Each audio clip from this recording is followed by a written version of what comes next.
together, say for your glory, for your glory. I will do it just to see, to behold you as mine. Let's stand together, say for your glory, for your glory. Stand again, say for your glory. I will do it just to see, to behold you as mine. Let's stand together, say for your glory, for your glory. To behold you as mine. I will do just to see, to behold you as mine. Let's stand together, say for your glory, for your glory. To behold you as mine. I will do just to see, to behold you as mine. Let's stand together, say for your glory, for your glory. To behold you What's up?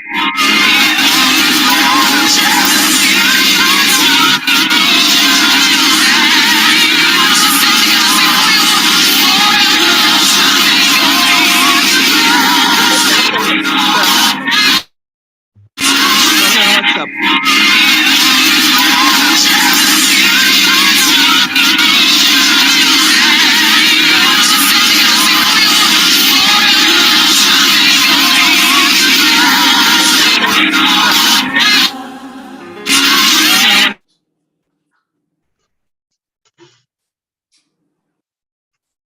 Tamara, I hear nothing again.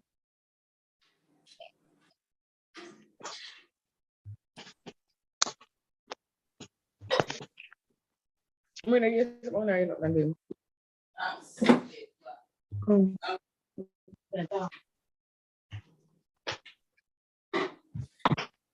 Sim, filho, eu tô na cadeira.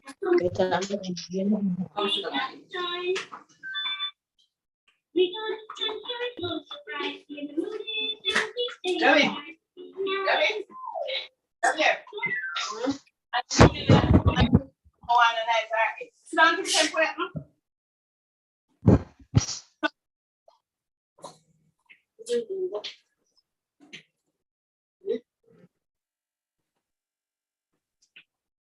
Good morning, everybody.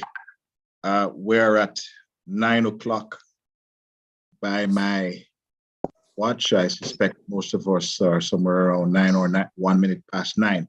I'm going to ask us for another 3 or 4 minutes. I'll just get the commander before I begin. But I appreciate that persons are on at 9. And given that we're a paramilitary organization, then we respect time. We will start at 5 minutes past 9 in another 3 or 4 minutes. In the meantime, I'm going to ask persons to just mute your mics until you are ready to speak.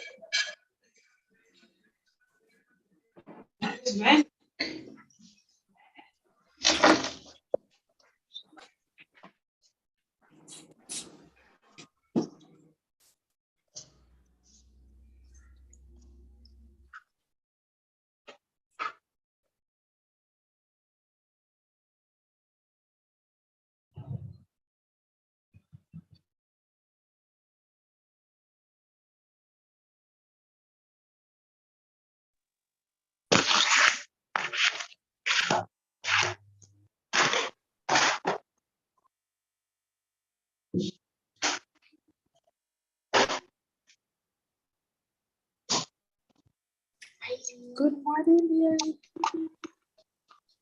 You went out already? Oh, so you just coming in. Oh, me lagan to.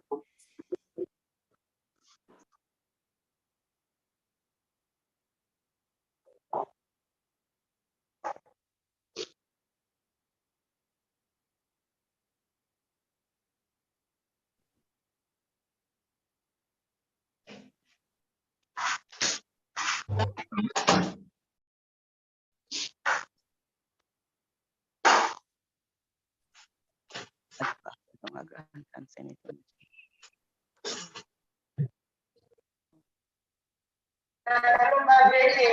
No.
Morning again, colleagues.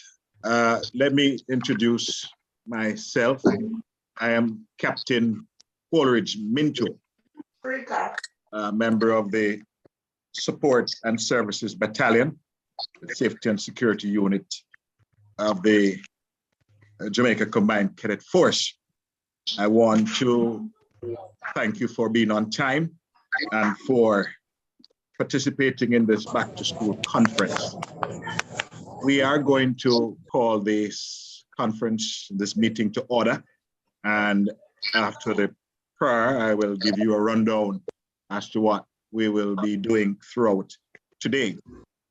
So let us invoke the presence of the Lord, and we will,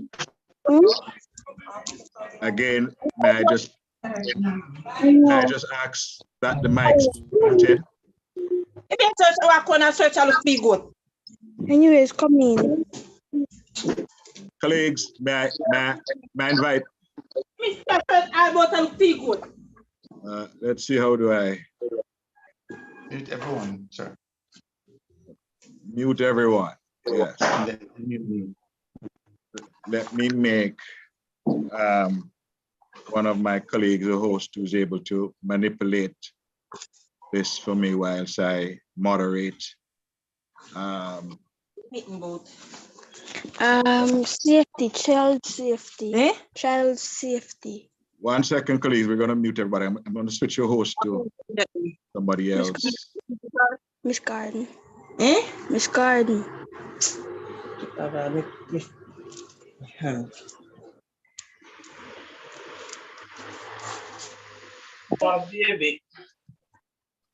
You can't even nobody else can join. Well, 97 people in there right now. 97 are we in there. Darcy and Stephen. 97. Yeah. Colleagues, 1 second. Darcy I'm and trying Stephen. to Or is it Gracie and Christine? make somebody as the host so that they Sir can. Minto, Sir Yeah. Minto, good morning. Sorry. You could make Lisa, somebody what's as co-host and they could assist you to mute some of those persons. Captain. Captain, Yes, sir. if you wish, you could make me co-host. Is this Captain Shaw? Yes. Okay, so if I, You sure? Eh? What is it? Sure, we sure the phone mute. well, Captain is only giving me an option to make you the host, so. And But I sent you Sandra do South Division. You tell me that I sent you. Make you host. All right, Captain, I've made you the host. All right, thank you. So you can just mute everybody and then Will do.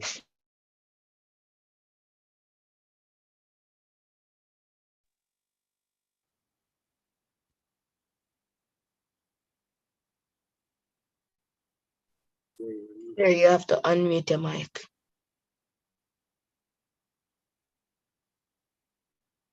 All right, good morning, everyone. Can everyone hear me? I hope everyone can hear me. And I said, your mics as we go to God in prayer. Sovereign and eternal Father, we give you thanks for another day. We bless your name because we recognize that there is no God but you. We thank you for sustaining our lives through the night, that we could arise to be in a new day. And Lord, for the activities that are planned for today, Father, we ask your guidance, we ask your protection. We ask your blessings, Father, on this conference, Father. We pray that, Lord, that you will bless the presenters. Father, I pray that you will bless the participants, that, Lord, as we listen, as we deliberate, Father, as we share information, mighty God, concerning safety. Lord, I pray that all presenters, mighty God, will recall the things that they've prepared, studied. And that, Lord, that as we sit and we listen, that we will learn and put into practice and action the things that we are taught.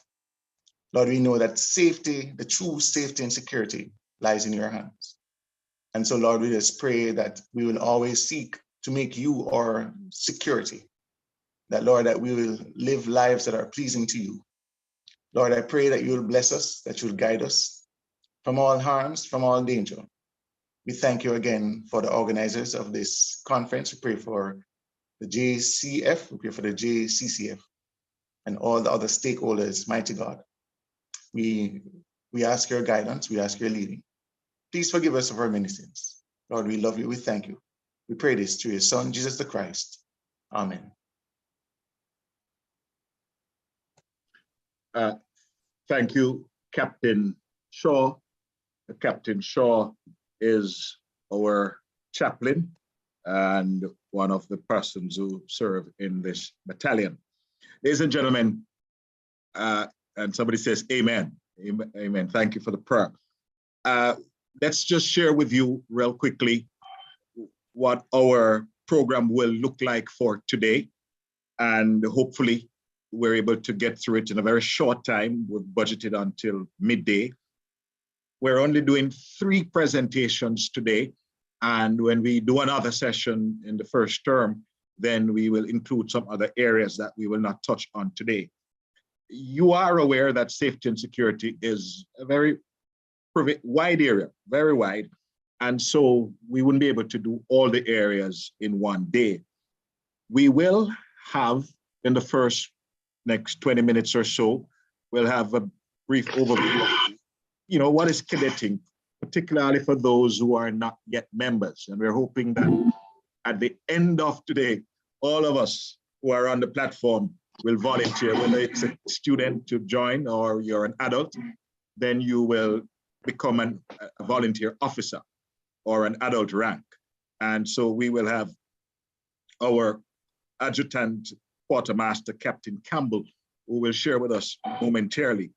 Then we will have the official welcome that will be done by our commanding officer in chief, that's Major Clifton Lumsden. And I'll introduce him when he comes at that time.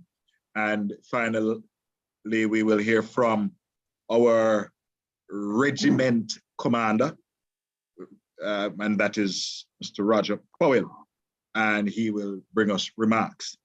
Our first presenter will be Mr. Ken Ute here. I'll introduce him in a little. He's the director for the Road Safety Unit in the Ministry of Transport and Mining, and he will share on road safety. The second presentation will be done by a Deputy Superintendent of Police out of the Counter-Terrorism and Organized Crime Division. We'll be talking about cyber crimes and how it affects students, teachers, and just all of us. And so we want you to also be here for that. Please share the link. We're also streaming live on YouTube. Please share and tell others to join. We can accommodate, I think, up to about 500 persons, and where others can join via YouTube. And the third presentation will be on sexual offenses. We have another senior officer that will be coming from the Center of Investigation and Sexual Offenses and Child Abuse, CISOCA, who will share with us. In between each presentation, we will facilitate the questions from our audience. So at the end of presenter number one, you can ask, questions, and then we go to the next one, and the next one. That's the format of today. Again, we are hoping that we will complete this by midday or shortly beyond that, 3.5 hours, and then we will be prepared for schools next week. So without any further ado, I'm trusting he's on the platform now. I'd like to introduce to us our Adjutant Quartermaster, Captain Dane O. Campbell, who will share with us in brief what is the JCCF and how you can become a member of this prestigious organization. Captain Campbell.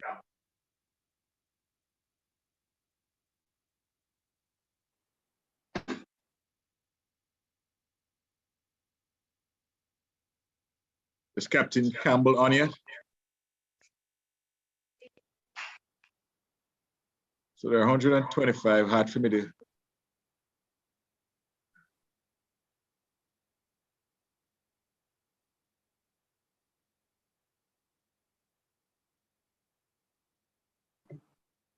He's here. I was making calls to him to see if he's on.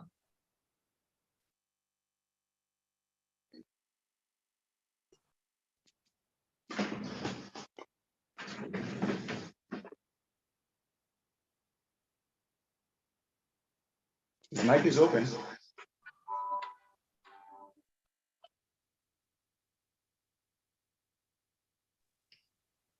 Yes, sir. Captain Campbell is on, sir.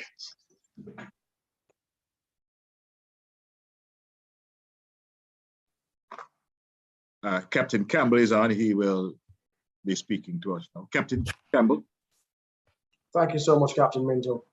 Good morning to all the participants on this conference. I want to say a special welcome to you all. My name is Captain Dane Campbell. I'm the Adjutant Quartermaster for the Support and Services Battalion.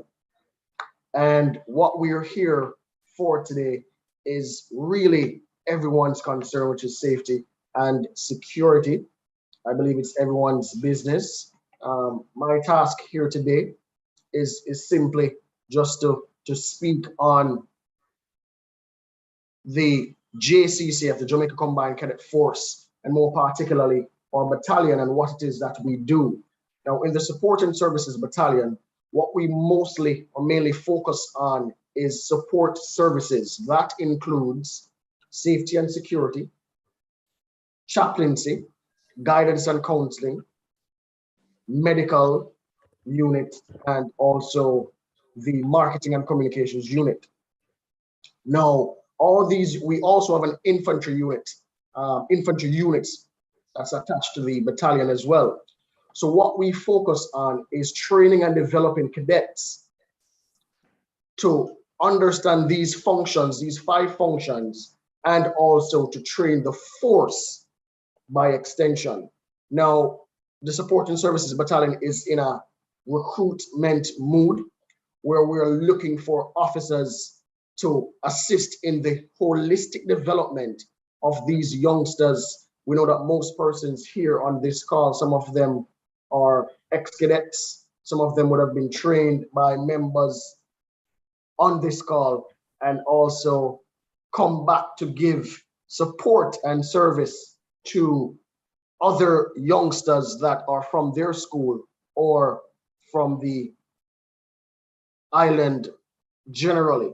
So what we're focusing on is training and development, leadership development, so that these youngsters, if it is that they want to serve either in the Jamaica Constabulary Force or the Jamaica Defense Force, or even in corporate Jamaica, they can do so effectively. They can, take command of leadership roles within various organizations and definitely move the country forward.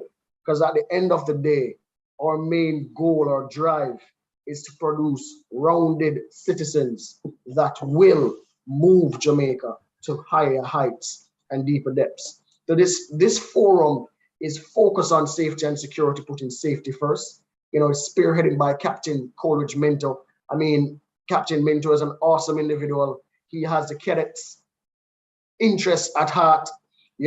Even though his work, his substantive work is very strenuous and takes a lot of time, he still finds the time to put in the effort, to put in the work to ensure that our cadets receive the training, that our cadets are well-rounded, and that our cadets are fit to go into the world of work, whether it is in civil Jamaica or private sector. Now, so I want to definitely say thank you so much, Captain Minto, for inviting us and inviting me to speak at this inaugural forum. And, we're looking forward to great things from you and the safety and security unit within the battalion, sir. Great, thank you, Captain Campbell, who provides much guidance and support to my role. And, I really appreciate you, sir, in taking the time to also share with us. Ladies and gentlemen, like I indicate, if you're not a member of the Jamaica Combined Cadet Force, then you need to talk to us. I serve in other areas, and what gives me a lot of fulfillment is my volunteerism that I do for Jamaica. And that is just so tremendous. We will make, application forms, and we'll tell you at the end again how you can become a member at the end of today's session. Hello. Forward to joining you. Just by way of, before I introduce, I am trusting our commanding officer is on, but I just read some of the comments in the chat. We have a teacher from Pembroke Hall High, and thank you for coming on. We also have persons, somebody's asking if you could rename your device or put your school, or if you're a cadet, so that we know, the persons who are here, and just to identify those who are already part of us. A number of persons saying good morning. Somebody said good morning, everyone. Maureen Bird and Ruth Lynn from Port Endison, Church of God Basic School. Excellent, thank you for joining. We have Veronica Henry from St. Henry's Basic School. So we have a lot of those schools. Latoya Fleming's Little London, all the way out in Westmoreland. We have Cadet Brown from, I'm not sure what the initial is, OHH, I'm not so sure which one that is. We have Lennon High, good morning. Just to identify, we have Barbara and the Godfrey Stewart High. We have Porus Primary represented, Robert Micro Practicing, new cadet intake is part of that intake. If you're at the university level or at the tertiary teachers college, then we also have units at those. We have Lance Corporal Williams from Horace Clark High, cadet, again, I can't make out where that is, OH, somebody can help me with that. King Jose Marti is represented, Cadet Hickinson is represented, St. Henry Basic School is represented, Tivoli High is represented, Clarendon College is represented. So this is excellent. This is, this is a national conference. Hazard Primary, and I'm almost done. Robert Lightburn is represented. Kingston Technical is represented by Cadet Miller. And we have Christine from Albion Primary. Paul Morris, one of our, in fact, Paul is a minister of the New Testament Church of God and was on CVM last week. We're going to make you into a lieutenant, Paul. We need to talk after. Shanika Blake from Pembroke Hall and Old Harbour High School. So you see, we have quite a bit. Harford Tree Primary. I don't want to skip. I know the chat is going to go up. Let me just quickly finish this. Then we have Veer Technical, St. Margaret's Prep, and we have Susan Sims, Education Officer for Region 4. And we have Waltham Park New Testament Church joining us. This is excellent. Central High School, Old Harbour again is coming up, Petersfield. I could go on and on. Belmont Academy out in Westmoreland. This is absolutely excellent. We're at 158. May I pause that now? And I hope I have our commanding officer, Major Lumsden, who I'm going to ask to bring the official welcome. And then I'm going to ask Commander Roger Powell, our regiment commander, to bring us greetings. And then we will go to the first presenter right after those two. So Major Lumsden, are you on, sir?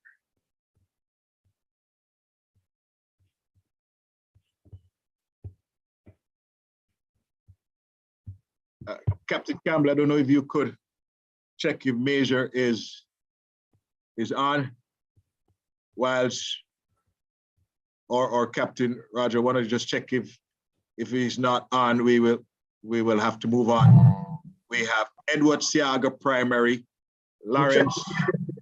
I'm actually calling him now, actually. Again, Major, Captain. I'm checking to see if he's on, and I'm actually calling him as we speak. Right. We have Lawrence Tyrone Primary, Jonathan Grant High School, St. Simon Primary. Wow, Trisha Thomas, parent from, here we have a parent online, Music Battalion in Kingston. I wonder if you understand this or why this program is, and that every person, whether you're a parent or a student or a teacher, can join the Jamaica Combined Cadet Force and support this movement. It is a very old movement. We've been around for a very long time, and we'll share the year. Anybody can post in the chat what year the JCCF was started. Glendavon Primary is on, primary and infant, Junior Clark, DOD, and we have from Kangaroo Care Kindergarten, Middlesex Corner Primary. This is absolutely excellent. Bridgeport High School. If he's not on, I wouldn't want to detain. We can always bring him up, Captain. If you could just make calls to him, and we will bring him on when he joins us. Brownstone High School is also, Allen High School is here. We have Jonathan. Woolmer's High School for Girls, Cadet Otis from Norman Manley High School, Askia Primary. Excellent, excellent. Let me just, Captain, do you know if we're getting him or not? We'll have to proceed and then we'll bring him in. Right. Could you do, I don't know if our brigade regiment commander is on.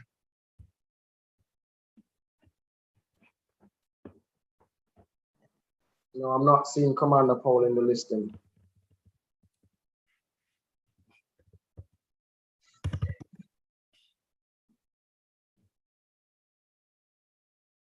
Let me just confirm that our first presenter, because we're a little earlier, we were not expecting him until about 9:30-ish. 1 second, please. Let me just make calls to make sure he's here.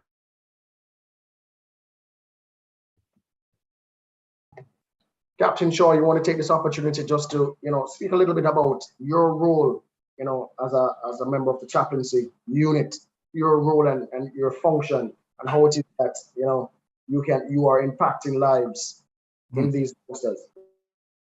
Oh, interesting. All right, greetings and salutations, everyone. As was said, I'm Captain Roger O.A. Shaw, just as a piece, serve as a guidance counselor. For the SSB battalion, I'm attached to the chaplaincy unit.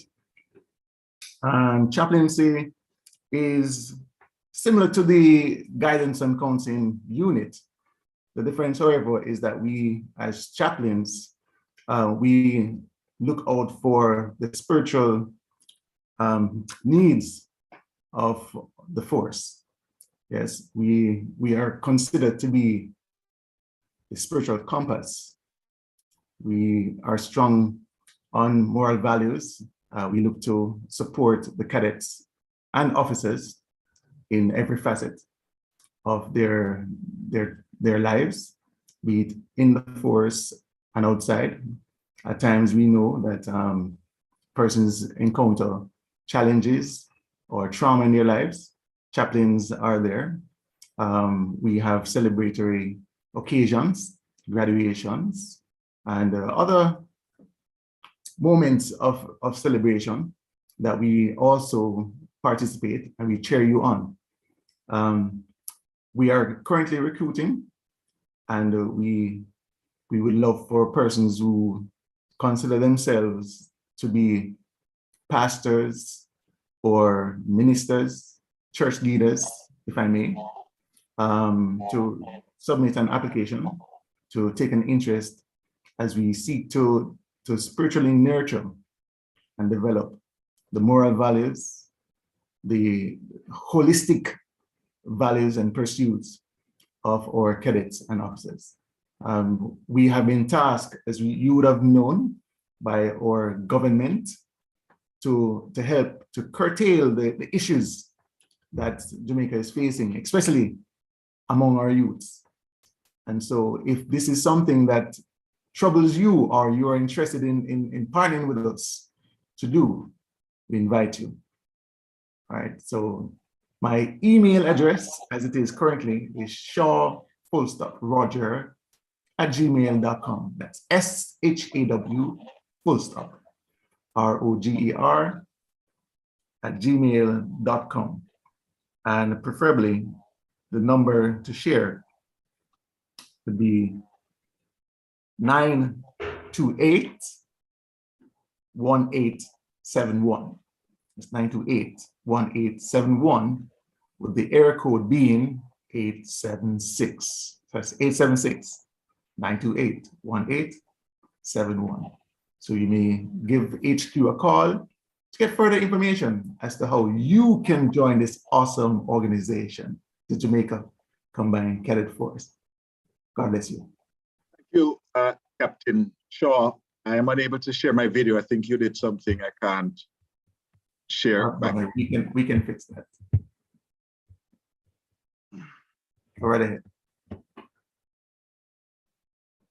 All right, thank you. And also, Captain, you can just search. You should see a Ken Youth here. He's going to need to share his screen. So if you can just look for his name and give him sharing privileges in the interim. Thank you, Captain Shaw. Awesome. We're going to forego Major Lumsden until he joins us.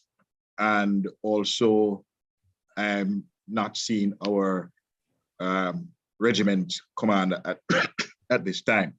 As soon as they join, then we will allow them an opportunity. I see one hand raised whilst Captain Shaw gives sharing privileges to Ken Youth here, and then I'll introduce him shortly. That's Corporal Miller. I hope that I'm getting it right. Miller J. Your hand is up. Yes, sir. Sir, can you please repeat the JCC of HQ number, sir? 928. Captain, I suspect it might be easier you type it in the chat. Awesome. So everybody will be able to see your email and contact number. Thank you. And that's Corporal Miller. Ladies and gentlemen, I'd like to introduce to us our first presenter in the person of Mr. Ken Youth here. I think anybody who follows the news, particularly talking about, fatal crashes and safety issues with vehicles, would have seen him over many years as an advocate and a champion. He works out in the Ministry of Transport and Mining. He's a director for the Road Safety Unit and has served in that capacity for a number of years. I know Mr. here for quite a while, and he also sits on the road safety committee that analyzes crashes and looks on the black spots across the island, and he'll tell you all you need to know. But as we prepare for our back to school, and as I shared a few years ago in the Ministry of Education, and we would have been met with several accidents, fatal accidents involving not only children, but teachers, parents. I think it's an opportune time that we also include it in our preparation for back to school so that we can understand some of the issues. And so, ladies and gentlemen, I'd like to present to us our Director for the Road Safety Unit, Mr. Ken Youth here, who will be our first presenter for this morning's conference. Good morning to everyone. Good morning. And I need to remind Mr. Minto, I am no longer the Director of the Road Safety Unit, but the Director of the Island Traffic Authority. Right.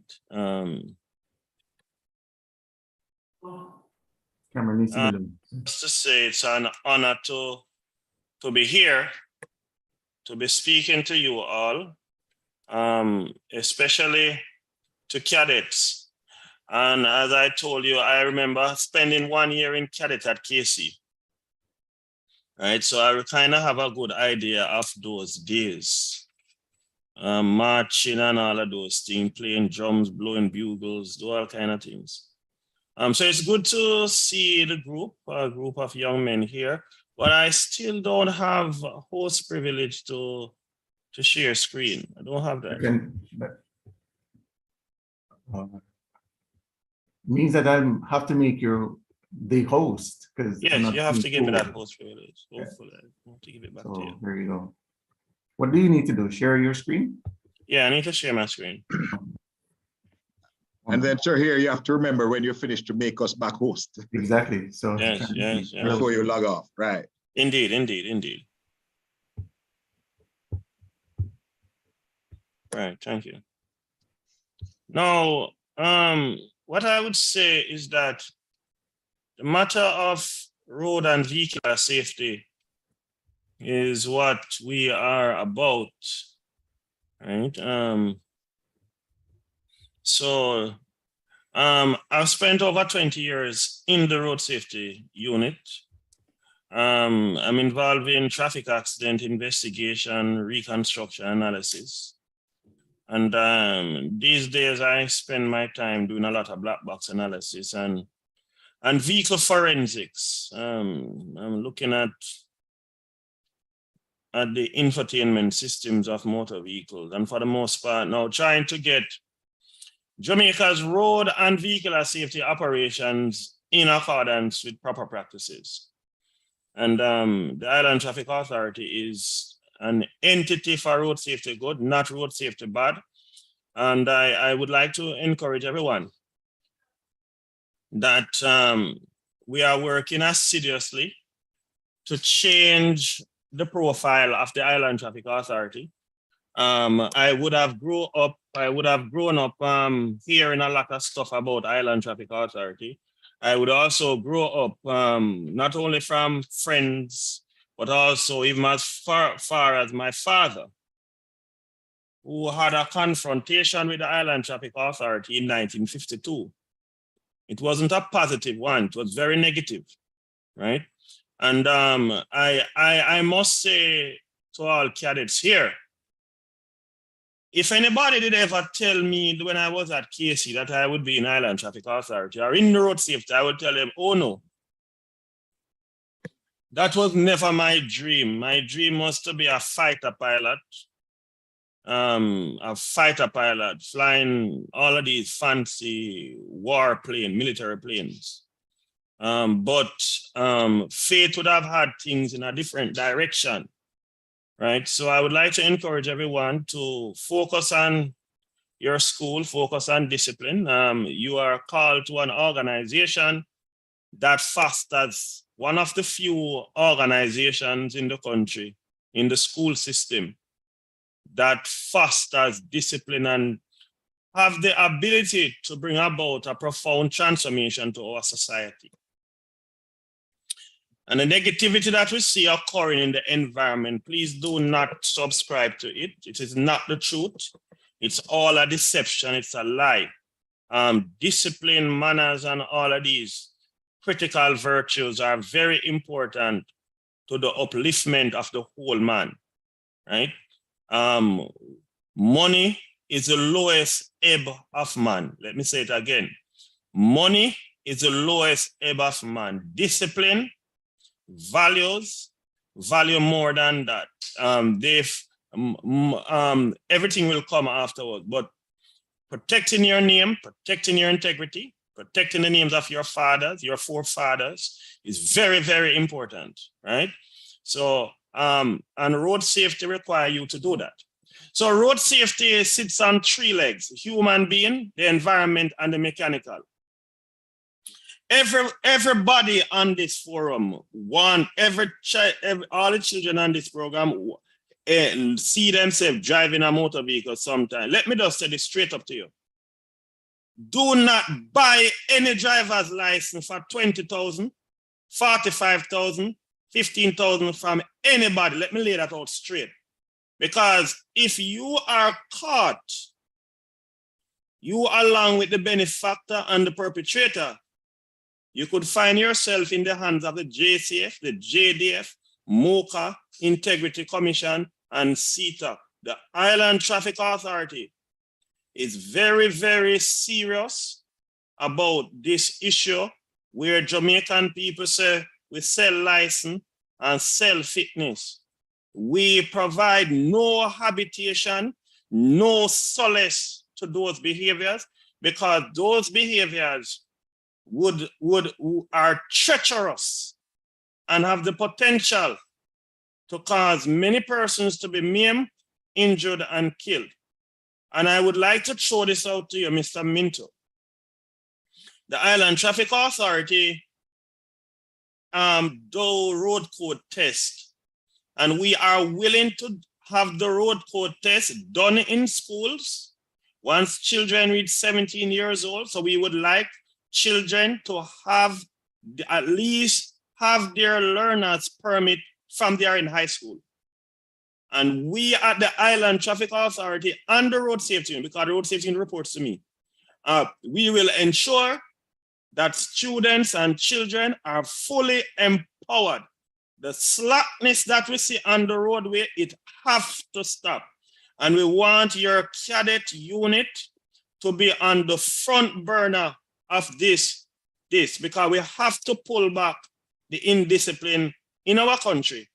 Because if we don't, we are on the cusp of having over 500 people dying on the road network this year. And that is what the road network have become killing fields, because persons are very indisciplined, and because they can get away with it, they do it. Now, human beings play a critical role, but also the environment. And one of the critical pieces of environment that play a role is the road. When you have pothole infested road, bad road condition, poor road condition, lack of skid resistance in the road surface, those things, lack of signage, lack of markage, those things are recipe for disaster, right? And therefore, it means that we now have to be advocate for the road authorities, which is the National Works Agency and the parish councils. The National Works Agency is responsible for the main road, which is 5,000 kilometers of the road network. Parish councils are responsible for the local roads, and they are responsible for over 15,000 kilometers of the road network. We have not done a very good job in ensuring that the road surface from St. Ann to Westmoreland, Digril is in good condition. If you look at the road surface along that corridor is white. And because the road surface is white, it becomes bright. And therefore, traveling at this posted speed limit is detrimental, because you will find the vehicle swinging out. The road is, when you see white roads, it means that the road is slippery when dry, not when wet. Slippery when dry. I don't know what happens when it's wet, right? But if it is slippery when dry, You can just imagine what it is like when it is wet. So this is for empowerment. This is to ensure that you have knowledge. Because in the volumes of the book, the master said, my people are destroyed because of lack of knowledge. He went back into the book of Proverbs and tell us that through knowledge, we are delivered. We need to be delivered. We're working with the deliverance process. We're not working with the destruction process, right? So we have to, and it is through illumination, we will know how to make better choices out there. Yes, the road authorities are to come in and ensure that this thing that I'm speaking about is corrected. Have I told them? Yes. Are they aware? Yes. Are they moving fast enough? No, right? We have to ensure the protection of our people on the network.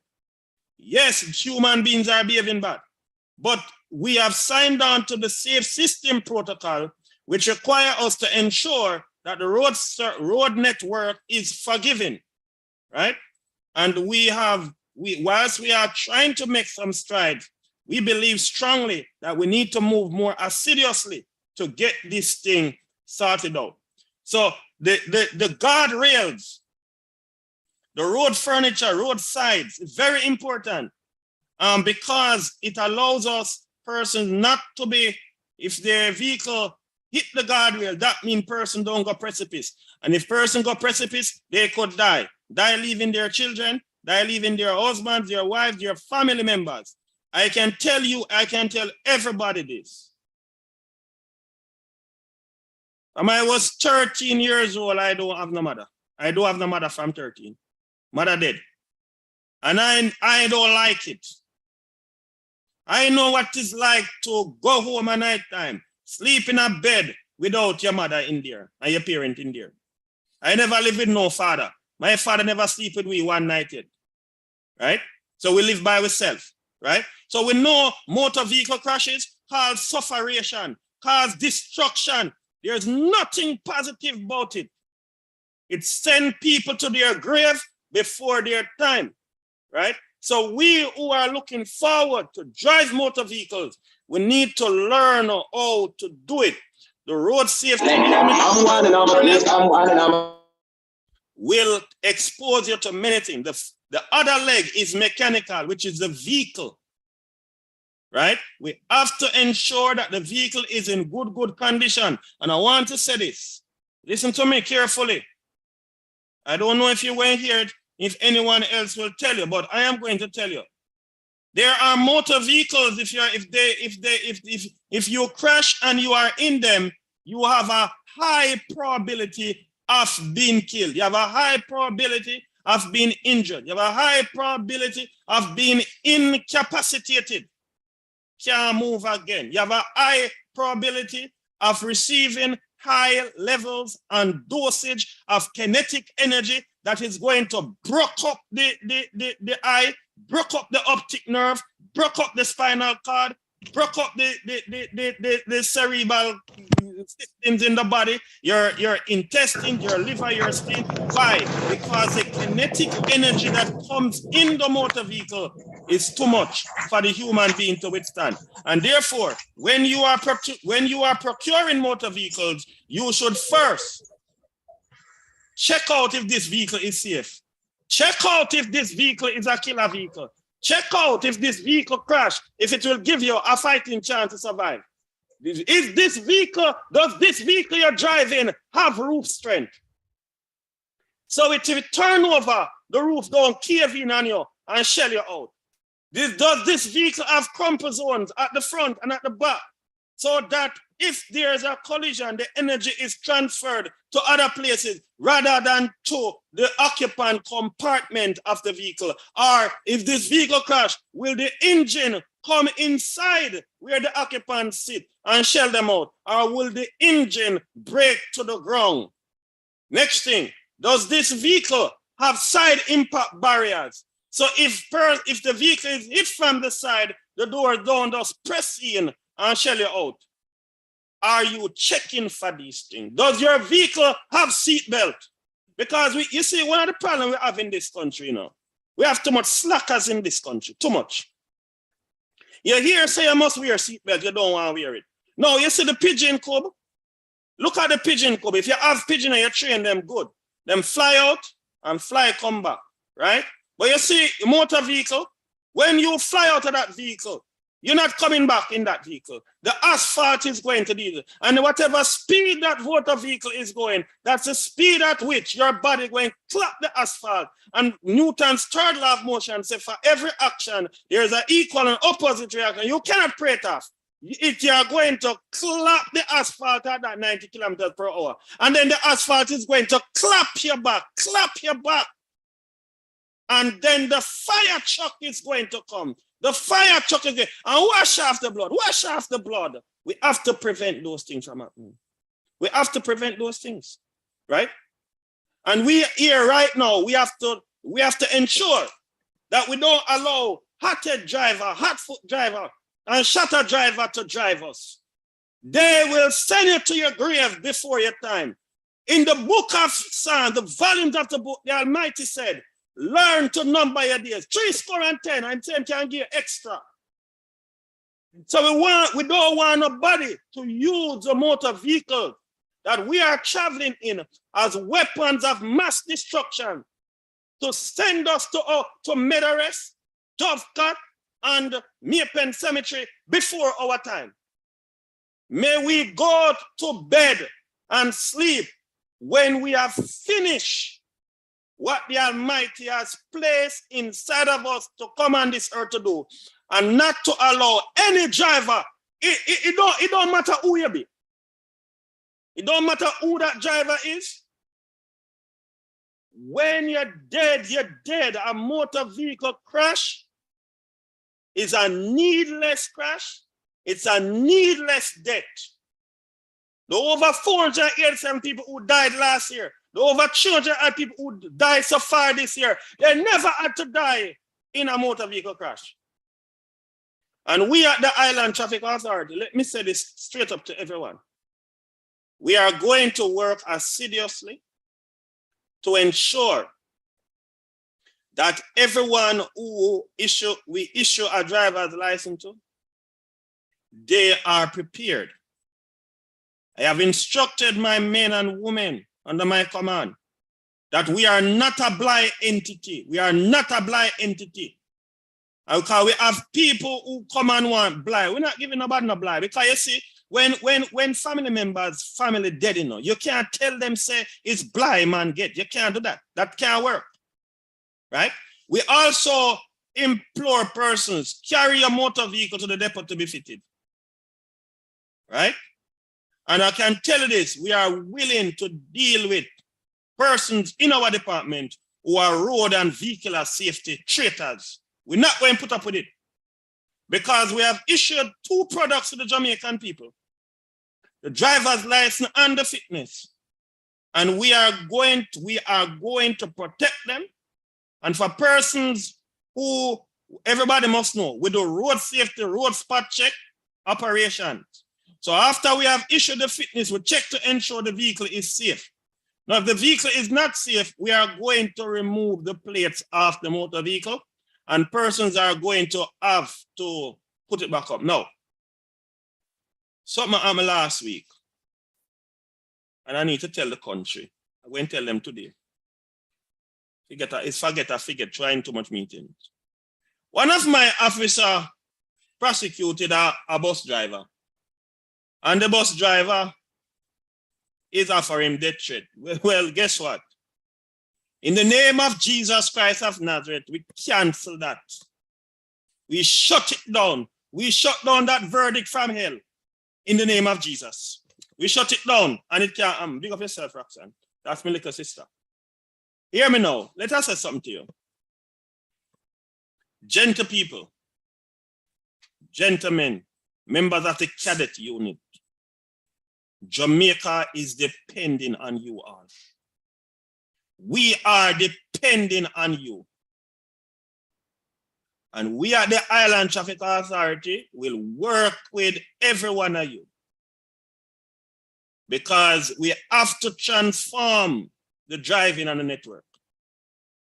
We have to bring back order to our country and discipline. This is what I see out in this country, Jamaica, is not the country that I grew up in the 70s and the 80s. Not the country, not the country. But in the name of Jesus Christ of Nazareth, by fire and by force, we are going to pull it back together. United we stand, divided we fall, right? And we want to see a country where our hospital beds are not packed up with persons who have been assaulted by motor vehicle crashes and by motor vehicles. We don't want that. And for the men who love ride bike, hello, protect the first aid, wear the helmet, strap it on, stop wear slippers, stop wear shorts, stop take off the mirror of the bike, stop removing the headlight off of the bike and talk about you're part of no headlight crew. Stop this puppy show ritual, boy, you are Al-Qaeda, where you drive through, you shut your eye and drive through intersection, back and forth, and if you cross it, you are initiated in this nefarious gang. What is that? We have to make proper choices. Our destinies are not left up to chance. It's a matter of choice. In the volumes of the book, the Almighty said, any seed we sow, that is what we're going to reap.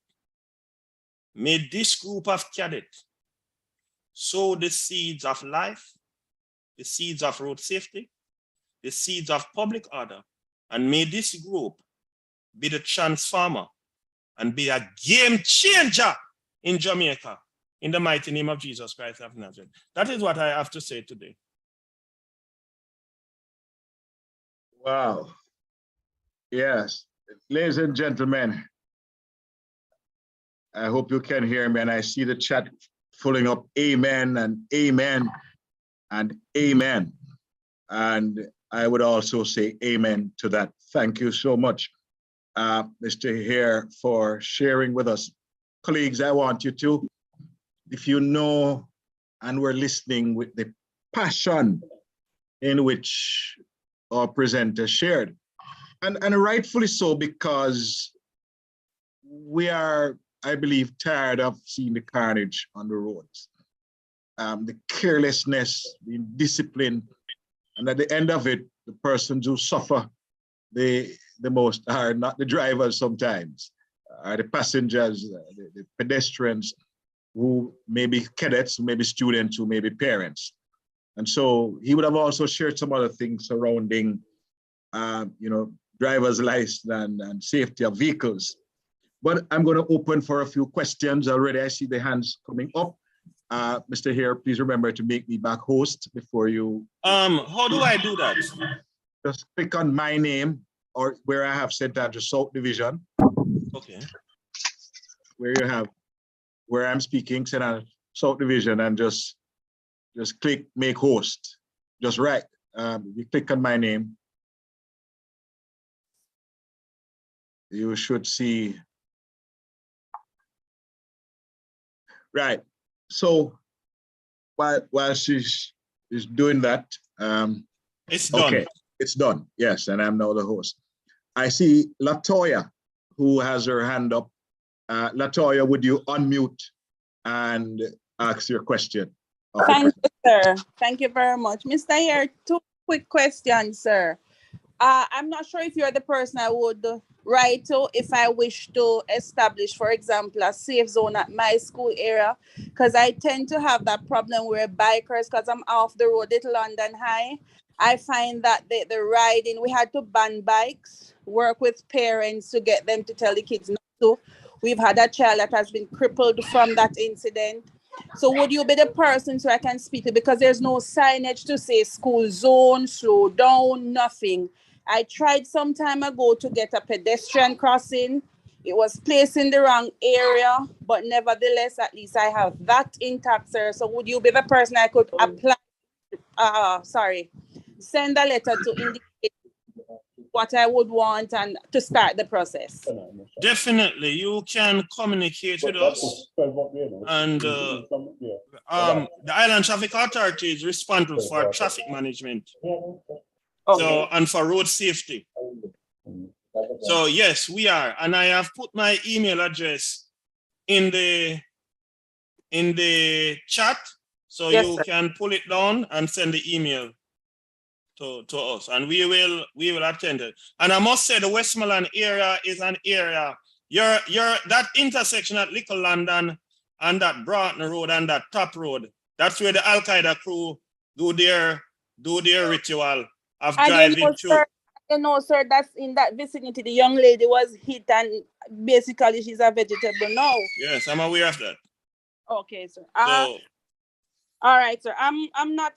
Okay, yes, I'm seeing it, sir. Next question, sir. In terms of when it comes on to when I'm stopped, I have a personal vehicle, I have a RAV4, but I just wanted for clarity, please, sir. I'm not going to take up much of the meeting time.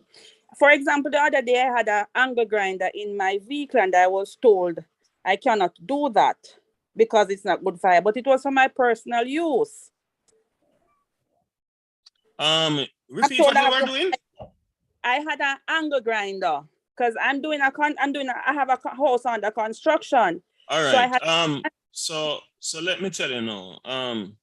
Me not tell no lies. I'm never disrespecting man, but me did really upset. It was viewed. You have to remember now. Commercial law enforcement will be looking for and commercial activities being used by private vehicles, right?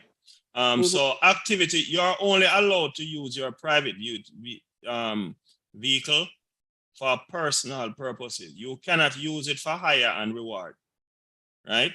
And that is why you see vehicles with CC plates and PP plates, right? So I think once you explain yourself to the police will, depending on the circumstances and depending on what you're carrying, because there are goods that must be transported in a commercial vehicle, meaning it must be covered and stuff like that. Just like you could carry sand and block in your car, you can pack up your car and carry block, and that wouldn't work. You'll be prosecuted for that. And if you have things protruding from your vehicle and so forth, that could be a danger to other people. Law enforcement could. So you are a bit fortunate. That law enforcement have mercy on you. Okay, sir. Thanks. Appreciate it. Thanks. On the other hand, Cadet Marshall, would you go ahead, Cadet? Just for a point of information, Captain Minto, Commander Powell is now on. Okay, thank you. Good morning. It's Cadet Marshall's mom. Okay, good. Thank you, Mother. Please go ahead. Question. I hear Mr. here warning the students about not taking defective vehicles on the road. But what are some of the things they could look for rather, just that would warn them and say to them, don't take this car, don't take this taxi, don't take this bus. So what are some of the things they should look for? So number one, if you look at the tires of the vehicle. Look at the tires. The tires, if the tires is ball, shine, don't go in that vehicle. Don't go in there. If you see the vehicle like the tire them cock off, them don't straight how them supposed to be, don't go in that vehicle. That vehicle have front end problem. The other thing too, if the driver, listen to me carefully, if the driver is a driver who you know drive bad, do not take them. Mr. Here, 1 second. Somebody, Denise, your mic is unmuted. Denise Kirkpatrick, your mic is unmuted. Okay, thank you. Go ahead, sir, here. Right. If this driver is a shutter driver, hot-head driver, hot foot driver, don't take them. I prefer, I say, Oh, let me just say it. I prefer your children read school early all the time. But you know what I would prefer too? I prefer your child read school late than never. I prefer your child read school, take a safe driver, that your child, because they want to read school early, go into the shutter driver and the shutter driver kill them off and bring sorrow and trauma to you, right? And that is why we are working with JCF. And you see this new Road Traffic Act, let me tell you what it's going to do. This new Road Traffic Act and regulation, everybody must read it. Everybody must love it. Because there's a component of it that says, see, anytime you reach us, once your driver's license reach a point, it must be suspended, you have to be retested. You're going to be retested. And I can't wait for it. I can't wait for this law to come to full enforcement. But we're going to do the education first. We're going to educate first. And then everything should be fine after that. All right, thank you. I'll take one more question if there is any. I don't see a hand, but I'll facilitate one more question. We're right in the other presenter. Is there any other question? Morning. All right. Denise, you're unmuted again. All right, so. Good morning, good morning. I would like to ask a question. I came on late and I'm not sure if it was discussed already. I'm Phyllis Morgan. Now I want to find out what is being done. Like I said, I came on late and probably it was addressed earlier, but there are a number of our drivers, and everybody knows that, on our roads who did not take the test to pass. They able to drive safely on the roads. And a number of persons who go to have their vehicles checked when it is supposed to. These vehicles are not checked, but they are stamped fit and ready. And I'm just wanting to find out what is being done about those two issues. No, madam, I am very sorry you didn't hear the first part of my presentation because those two matters were addressed. Now, let me tell you what is happening in the Island Traffic Authority as I speak. We have caught persons, you see, who have done what you have spoken about. And let me tell you something, MOCA is working, CTAC is working, JDF is working, the DPP is working, and the Integrity Commission also. All the agents of the state with responsibility for integrity and for enforcement, they are welcomed in the Island Traffic Authority. We give them a red carpet because those behavior will not be tolerated. And that is why we have warned persons, right?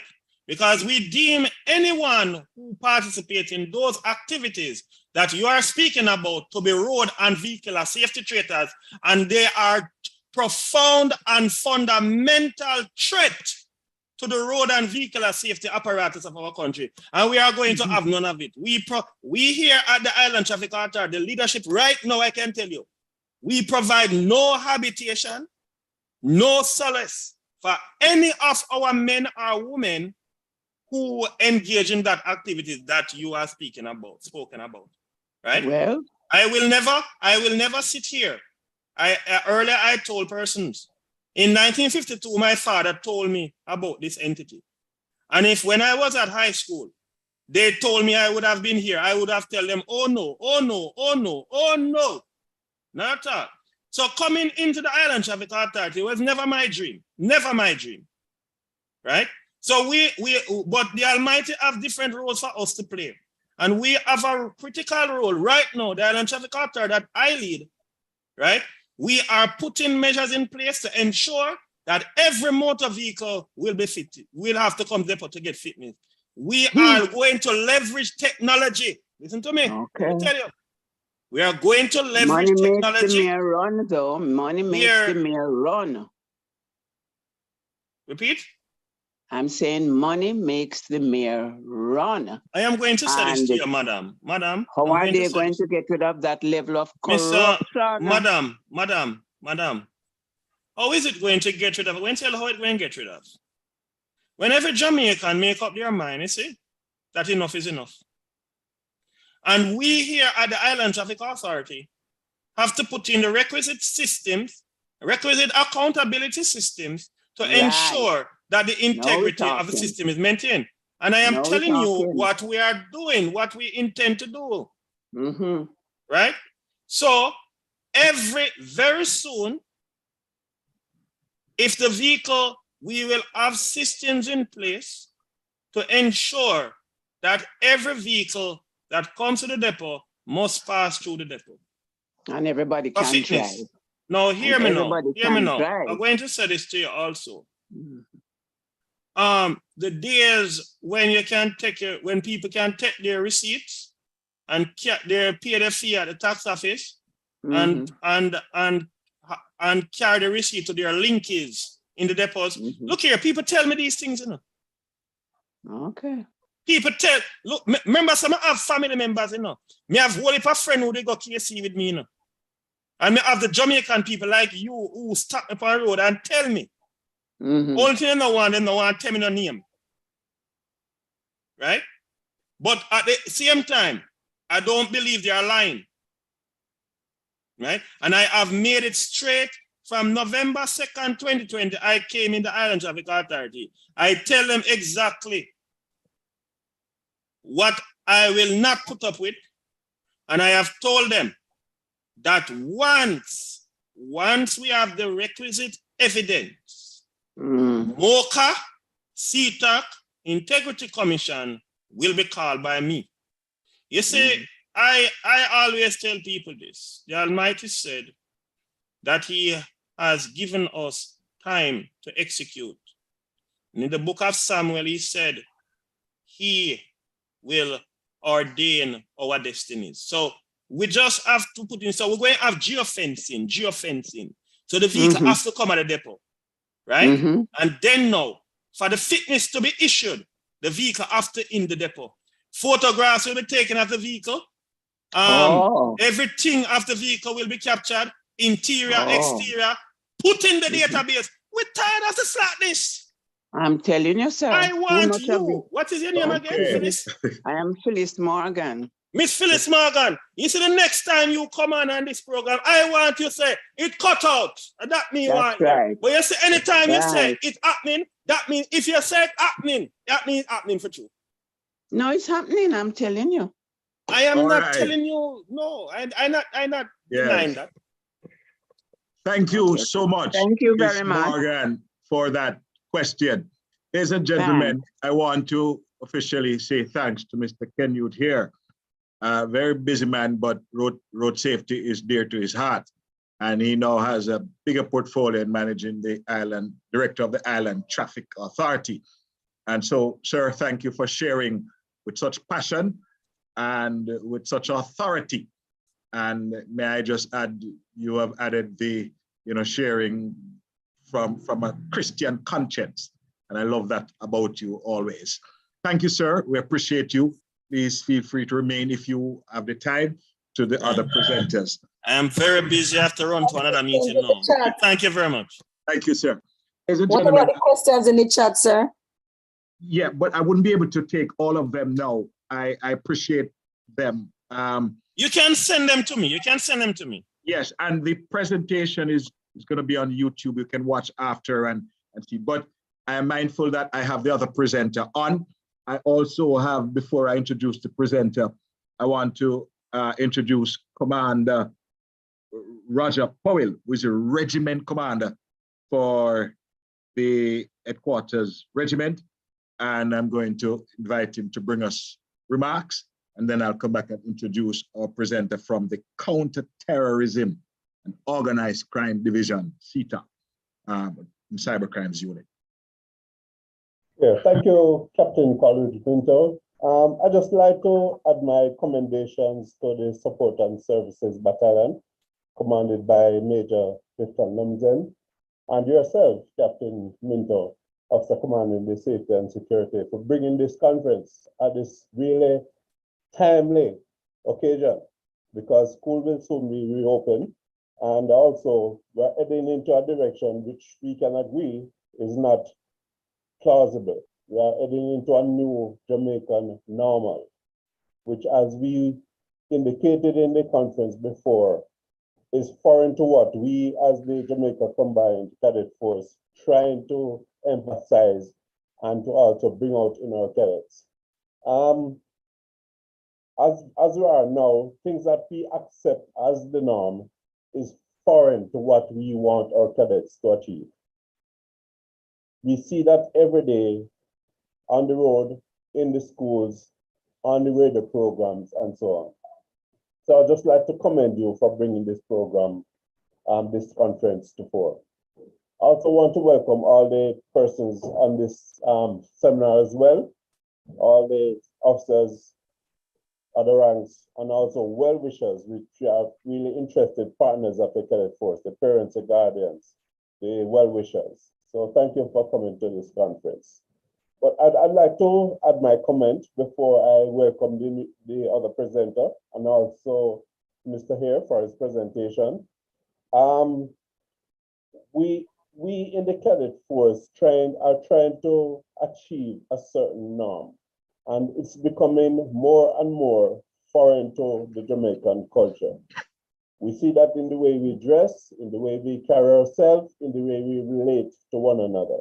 And this is fostering an increase in criminal events. We all know that security impinges on safety as well. And so I just want to bring out a new concept in that in order to change the projection in which we are going, in order to stem the degradation of the current culture, we need to say, we need to inform, we need to say what is happening.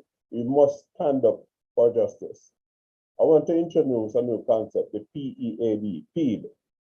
Those are persons exhibiting antisocial behavior. They are all amongst us. We know them, we see what they're doing. Let us adopt a culture where we can speak up, where we can inform without getting ourselves jeopardized. But I don't want to take up the conference. I must apologize for attending late because I'm trying to multitask as I have another concurrent important engagement. But please, have a good day, enjoy the conference, and take in the lessons that are being taught. Again, Captain Mentor, thank you for spearheading this conference, and over to you. Thank you, Commander, or Regiment Commander for Headquarters Regiment. And we are aware, sir, you are very busy, and your rank also determines that. But we appreciate that you have taken the time to share with us. Ladies and gentlemen, I'd like to introduce to us our next presenter. Deputy Superintendent of Police Warren Williams is the second in command at the Communications Forensic and Cybercrime Division at the Counter-Terrorism and Organized Crime Investigation Branch of the Jamaica Constabulary Force. He is a trained radio frequency propagation specialist and manager of the terrorism investigations, as also cybersecurity. Mr. Williams holds various international certification in digital forensic and has over 20 years of experience in telecommunications management and engineering. He is classified by the Jamaican Post and Telegraph as an A-class radio engineer. Mr. Williams has attended several digital and cyber conferences and workshops in the Caribbean, North, Central, and South America, as well as in Europe. He's a part-time lecturer on digital forensic and cyber crimes at the National Police College of Jamaica and the Caribbean Maritime University. Mr. Williams has done studies in telecommunications engineering, management in the USA at various levels. He has also pursued studies at the master's level in telecommunications policy and technology management at the Mona UWI Center. Mr. Williams is a digital forensic specialist and a consultant on cybersecurity and digital forensic, and also he's a minister of religion and a marriage officer. He's a founder of God's Outreach and Deliverance Ministry and a recipient of Governor General's National Award Medal of Honor for Meritorious Service. Mr. Williams is married. He's a father of 4 lovely children. He's an expert witness and enjoys watching sports and law movies, and also reading and following Christian principles. Ladies and gentlemen, it gives me great honor to present to this platform, this virtual conference, Deputy Superintendent Warren Williams. Over to you, sir. Thank you very much, Mr. Minter. It is my greatest pleasure at this moment to share with your team and listeners cybercrime and what is happening globally now. You know, it's something very, very important. Like any other physical security, the security is in cyberspace. But as we will know, almost all our business and pleasure is now moving into using digital devices. And so we can't just push it aside. We have to be abreast of exactly what is happening, how to protect ourselves, be aware, important. Education is key. Our tagline is, the more we educate, the less we'll have to investigate. So it's a personal protection for you. You may not pay attention to this much because, you know, everybody just have their device, they do their thing online. But there's a good and there's a bad side of it. I'll try to go through the presentation as quickly as possible. We'll just save all the questions for last so that, you know, we can flow in a fluent way. All right, so we're going to look at where we are today and how did we get there and our responsibilities as citizens of Jamaica and as citizens of the world. The internet has no borders. It's unregulated. I mean, content can be uploaded from anywhere and everywhere. It's for you to find it. The criminal can, you know, coordinate, do any sort of criminal activity, whether the traditional ones or the non-traditional one, just by using his smart device, his smartphone, his tablet, his computer. Sit somewhere, somehow, where it gives the police some trouble to find the person, where this person is located, so you can take necessary action against the person. So, information and communication technology, which you will have heard the term ICTs, is a real challenge in today's world. So we know the good side already, and of course we use it. It's ease of doing business. We're on social media platform, not in the days when we have to go to a telephone box, you know, and line up to make telephone calls to call a person or our family overseas. Everyone now has a smart device in their pockets, in their hand. As a matter of fact, everyone has a computer in their hands. They can do just about everything and anything from that device. So the world has changed significantly, and the evolution for the past, I would say, 10 years to where we are now. And in fact, there's still more to come. And it's important as citizens of the world that we know what is happening. Just wanted to look at this picture, and we're trying to, you know, figure out what exactly you think this is. This is a digital world that we're in now. I know if I go across the room over the over 200 persons that are now in there, probably I'll get over 200 different views as to exactly what this is. But I won't ask, just think about it. And I'm just imagining that what you're thinking. Here's the next picture. What do you think this is? The first one, people may say half a horse. This one, they're saying a scooter. Beaker riding a scooter. It's obvious, but what does it mean? Why did we show you all of that? Because we're in a changing world whereby it's easy to manipulate everything and anything in the digital world to make it represent something that the perpetrator or the user wants. And of course, you as the, you know, persons on the other side or using the internet or wherever you are, you know, you get caught because you're seeing a certain picture and you don't know what it means. Here we are in today's world. We upload a lot of things online, our photographs, We have a lot of personal business on our smart devices, date of birth, bank accounts, you name it. No one walks around with a paper diary anymore. So we keep just about everything in our digital devices. What does that mean? If someone gets into your device, it's easy to see what you're doing and the transaction that you're conducting. You will have to know.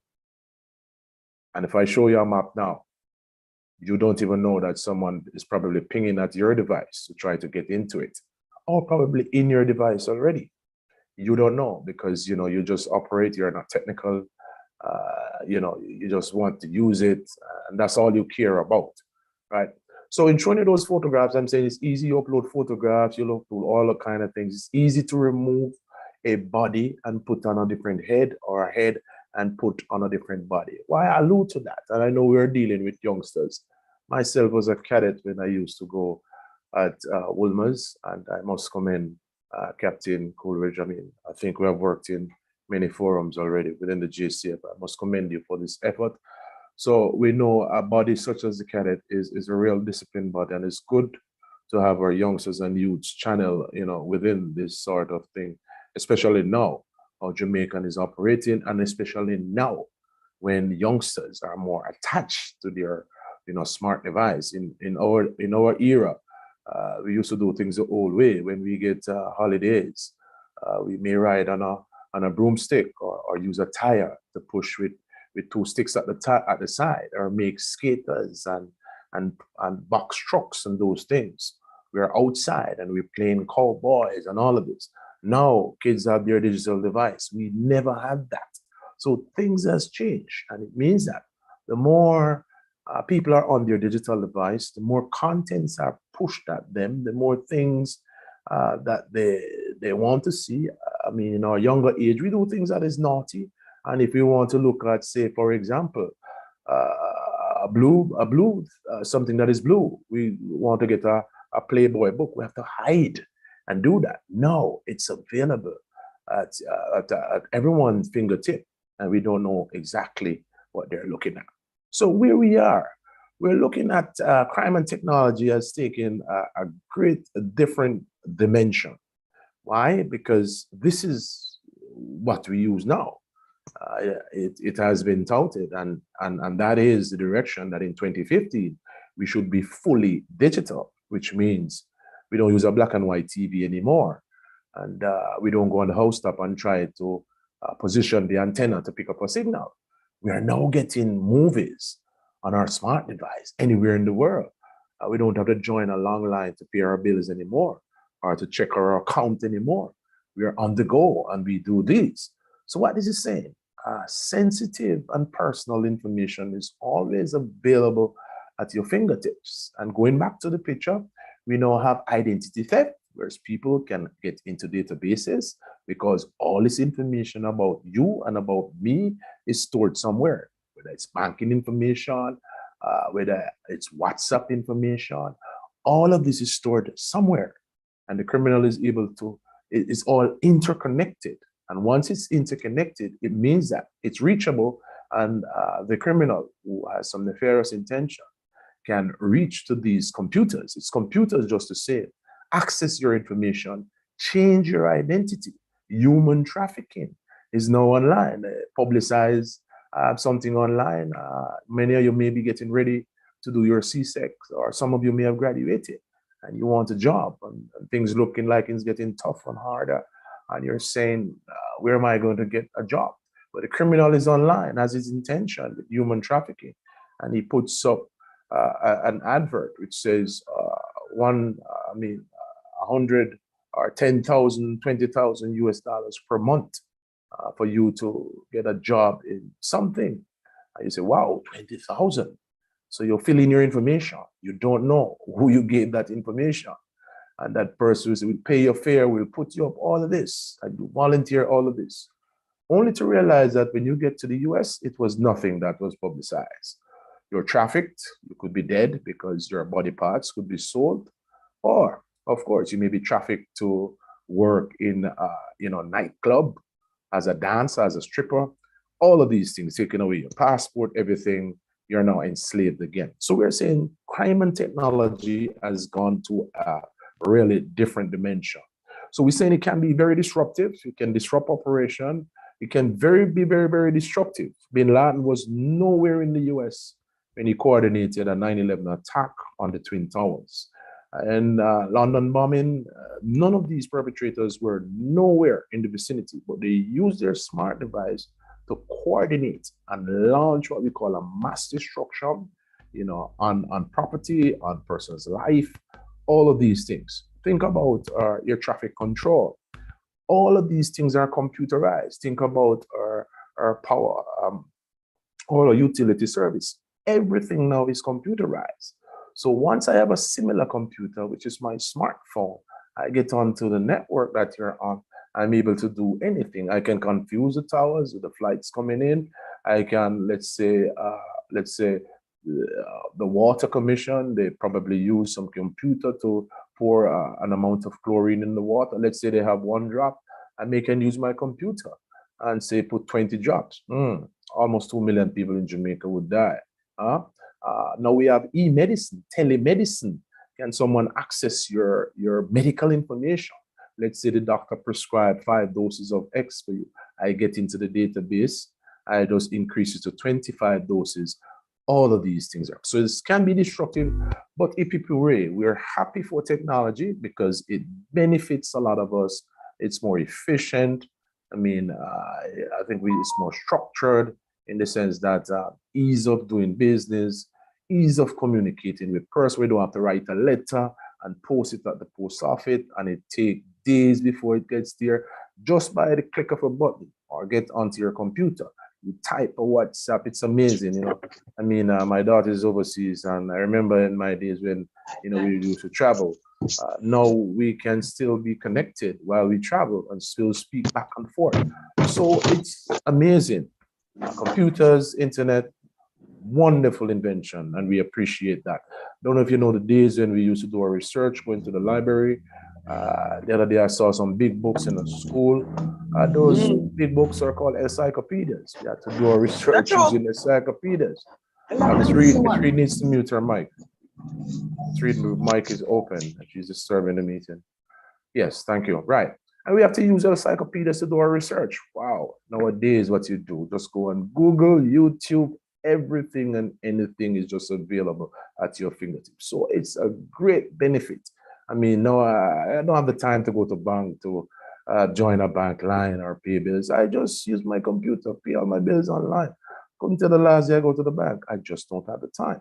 So technology is very, very good. So we started from the days of telephone, and of course, Graham Bell came up, 1876. Maybe you don't know the first generation of telephones. I know many persons maybe online don't even know the dial-up telephone that we used to have, and only the rich could afford that. Then the transistor came about in 1947. Transistor is what make devices that we use now become smaller and smaller and smaller to the point where we're now, it's an electronic device. So now we're having a computer in the palm of our hands or in our pockets. Then came the computer, brilliant invention. Of course, then the internet came about, which is also great. Started up the ARPANET in the US, in the military. They found out that it worked, used to send messages from one college to the other. They found out that it works very well. They now commercialize it. It's no more the ARPANET, but now it's the internet. Internet is an acronym, which means International Network. The World Wide Web, www, is an international network where all computers, smartphones are interconnected and they share the resources, which means you type Google, that computer is in the US, it finds its way to the request all the way to that computer and pin Google on your screen. You do a search, it points it to where you get the information and it comes in. So everything is interconnected. TCP/IP, telecommunication protocol, internet protocol, is just a set of rules of how we exchange information. So you want to send a WhatsApp message from your phone to the next phone, there must be rules of how it's done, right? And then IPv4, Internet Protocol version 4, is just an addressing system. The internet was developed from the postal system, whereby, you know, the postal system is you write a letter, you put an address on it, take it to the post office, and the postman takes it to the address. The internet is the same thing, same principle. So every single device, the smart TV or smartwatch, every digital device has an address such that communication can take place and there can be an exchange of information. So just cut that off. Right. So now and beyond, we are now in an era, we are in the smart devices, internet protocol-based technologies, IPv6. I won't get into the Christian part of it right now. One second, I'm in another meeting. You call it up. Right. So IPv6 is Internet Protocol version 6. The addressing system has expanded. Won't get into the Christian part of it. The biblical part of it, you'll have to read and find out. RFID, radio frequency ID. Now, when we go into church or Sunday school, we hear about this little chip under your skin, and we talk about 666, all of these things, whatever it is. But the radio frequency ID is here. Persons are now taking chips under their bodies because everything now has to be interconnected. Persons will have an address. They will now become an address. I mean, Amazon has started it. You go to Amazon, you do shopping, you just walk in, you take up your items, you come out, nobody can charge you because it scans you, which has an RFID in your body. You are connected to your account, it debits your account, and you just walk out. Very soon it will be coming to Jamaica. It's at the toll already, where it scans the toll and you go through when you get that easy pass. The technology is already here, but it's just a matter of time where Jamaicans may now implant these things under their skins to be interconnected, because persons want to have an easier life, and that's how things go. All right, so there is a paradigm shift in business and pleasure, especially now that COVID is on. It has now hastened the world into that arena. They have been contemplating and they have been building for quite some time, but COVID only hastened it faster into that paradigm shift in how people do business and pleasure online.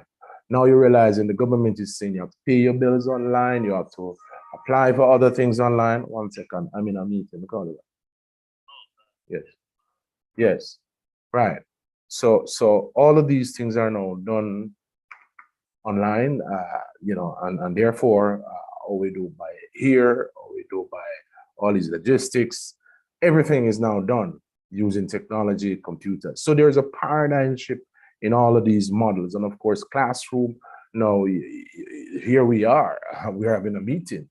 We're not in the same space physically, but in the cyber world, we are now in the same space because we're able to communicate with each other. And of course, classrooms education is now delivered online, and you name it. So the model and how things have done. I don't like to use the term the new norm. It's just a shift in how we do things, because the world is constantly changing and evolving. And it's the same way the digital world is. It constantly changes. And of course, we try to keep up as best as possible. So we are coming from the days of floppy disk and 3.5. I don't know if people know that. Very limited storage. Wasn't fast. When you dial up and we want to go on the internet, we have a dial-up modem. You dial it now and you go down the road for probably 2 days and you still don't dial in yet. Those are the first generation. So there is an increase in the amount of data that can be stored. When we talk about data, we're talking about voice, video, and text that we all use now in ones and zeros. It is stored somewhere.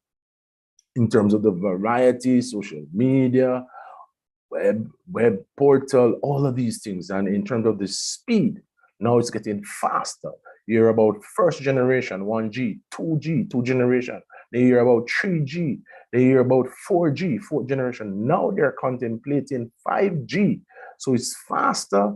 The capacity and the bandwidth is, when we talk about bandwidth, just say, think about a pipe. It's a bigger pipe, so more water can flow through it. So you'll get your movies while you're going. You're able to do all kind of things.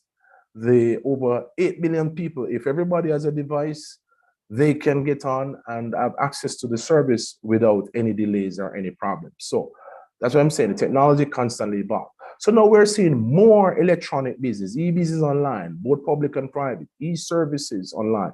The government of Jamaica is starting that, and they are enforcing and pushing it. You hear about that is why they bring in the Data Protection Act, because they have to protect persons' personal and sensitive information. There's an improvement in what we call the Cybercrime Act to protect people who do business online. So there's an increase in how we send data, voice, video, and text. Of course, there's going to be an increase in online crime. So we soon tell you what is cyber crimes. Of course, there's a need for data security because all our personal information is there. You hear the government started NIDS, National ID System, and persons weren't comfortable because you're saying, hey, you're taking a lot of things about me. What about the picture that I showed you when I just started? What if somebody take my head, take my name, my date of birth, and recreate me?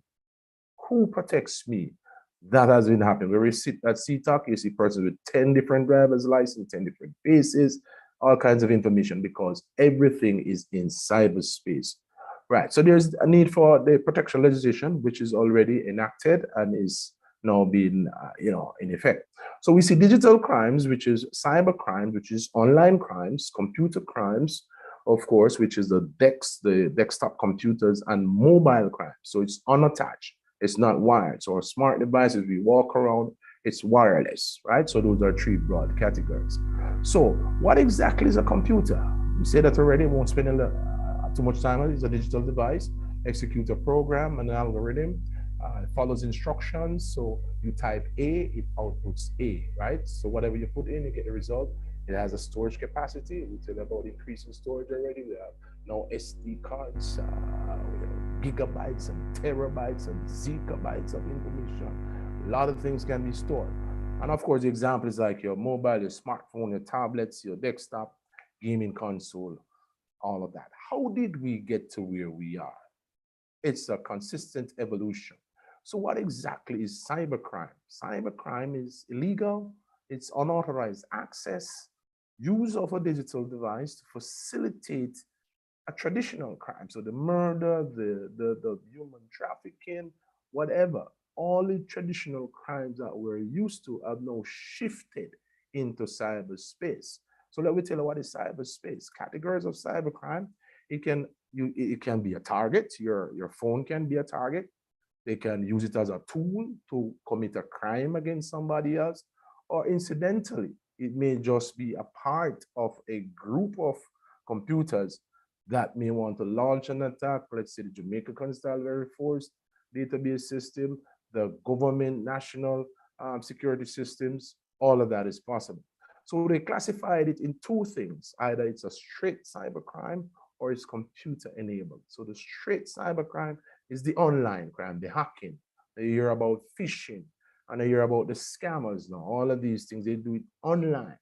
So to complete a cybercrime, it needs a computer, a smart device, and it needs a network, such as the internet. So you have different types of network. The internet is just a global network, an international network, but you do have local network. Let's say for NCB, all the NCB banks and ATMs are interconnected. Those are local area network, right? So in order for me to do a straight cybercrime, if I get onto the NCB network and do some hacking or phishing of information, that will be straight cybercrime. So it will be online crimes. Why? Because we pay our bills online, we put our debit card or credit card. Now we are asked to upload a lot of things about ourselves online. All of these things, if it's stored within the internet and somebody accesses it, is straight. So computer-enabled crime is that you use your computer to facilitate a crime. We're saying, let's say, for example, a hit man, somebody paid someone to take somebody's life. When we didn't have phones, it was okay. But now persons have phones, and if the police is about to conduct an operation in the area, and somebody sees a police car, there could be a real notorious criminal. They'll just call the person and say, listen, take care of yourself, go hide, because police is in the area. Uses a smartphone. It facilitates the crime. Or a dumb phone, if you want to call it. It doesn't have to be smart. It can be one of those banger phones, right? So it enables the crime. and facilitate the crime to take place. Without the device, the crime would not have been possible. So the straight cybercrime is like getting on the websites and defacing the website, or putting up websites that are not, it is fraudulent, it is not legitimate. You hear the term hacking. Hacking means all of these computers which are around the world. Hacking is just unauthorized access. They use all kind of tools in terms of software to get into it. And of course, DDoS we call a distributed denial of service. Won't get into it too technical. So the straight cyber crimes is what we are accustomed to. And you can research this. Ronald Oates was one of a person who was successfully convicted in Jamaica. Why? Remember the picture that I gave you first. What Ronald Oates did, he get onto Facebook, although Facebook is not so popular now, like Instagram and all of that. He intercepted emails. You may attach a photograph to send to someone. He gets on Facebook, he pulls these photographs, created a website called Jamaican Girls Gone Wild. Jamaican Girls Gone Wild was an X-rated website that he created. What he did, he took off their clothes, they are properly dressed, and put them on a site where they're doing all kind of sexual activities, which just defame the person's character. We have had a lot of females who had to migrate from Jamaica because of that. It also affected males. Think of yourself, if someone see a picture and they take your photograph and put it behind another male in an uncompromising position, you know they says, once it's gone viral, that's it. You can't take it back. Whether it's true or untrue, it's out there. So that's one of the dangers. So you can research it, Ronald Oates.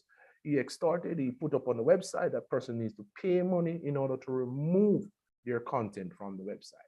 Terrorism, we haven't seen that here as yet, but you need to know that Jamaica's 2 international airports in 2015 was shut down for 3 days because someone used their phone to send a message to say there's a bomb on an American airline.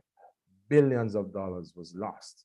Hacktivism is more unanimous with South American countries. What they do, they say negative things about politicians, but we don't see a lot of that. And revenge porn, we have to pay attention to this. We have a case which we have had a successful conviction. What is revenge porn? Nowadays, because the device is not so dumb anymore, it can record, it can take photographs of activities of a private nature in the bedroom. So nowadays, persons record themselves in their intimacy and sexual activity. And when the relationship goes sour, then because it's recorded, someone has it. And when they want to take revenge against the person who may be leaving them or say something bad, they upload it into the public domain. It now becomes viral, and persons are now seeing you. We don't care what is happening in your bedroom, but that's your business. People become really, really affected because what they did private has now become public. And of course, it is affecting a lot of people now, especially youngsters, because youngsters are so glued to their devices. They do all sorts of things with their device. Cyberbullying is rampant among youngsters. You have to go to schools a lot because cyberbullying is about putting someone in threat or fear. You're online, we talk to anonymous persons. We don't know who we're talking to. We exchange information. And of course, you become missing. I can tell you the story, a real life story right here in Jamaica. There was a 12-year-old, she met someone online because this person promised her to give her a S6 at that time. It was the Blink phone. She was 12 years old, but the person was married. Of course, they met up together. They had a sexual encounter. The 12-year-old became pregnant. The man told the 12-year-old, you have to get rid of the pregnancy. The 12-year-old said, no, I'm not sure if I will have another child. So the man is saying, you're going to mess up my relationship. So it happened in the West. It so happened that one Monday morning, the gentleman called the 12-year-old. That was the last of it. She was found dead. So we want to tell you, we think strongly based on trend, there is an association between missing person and social media. Why? Because we share so much things on social media. We expose ourselves unnecessarily, very sensitive information. We meet a lot of anonymous persons online, don't know who they are, but we share because we just want to talk and we talk, and we put everything up online.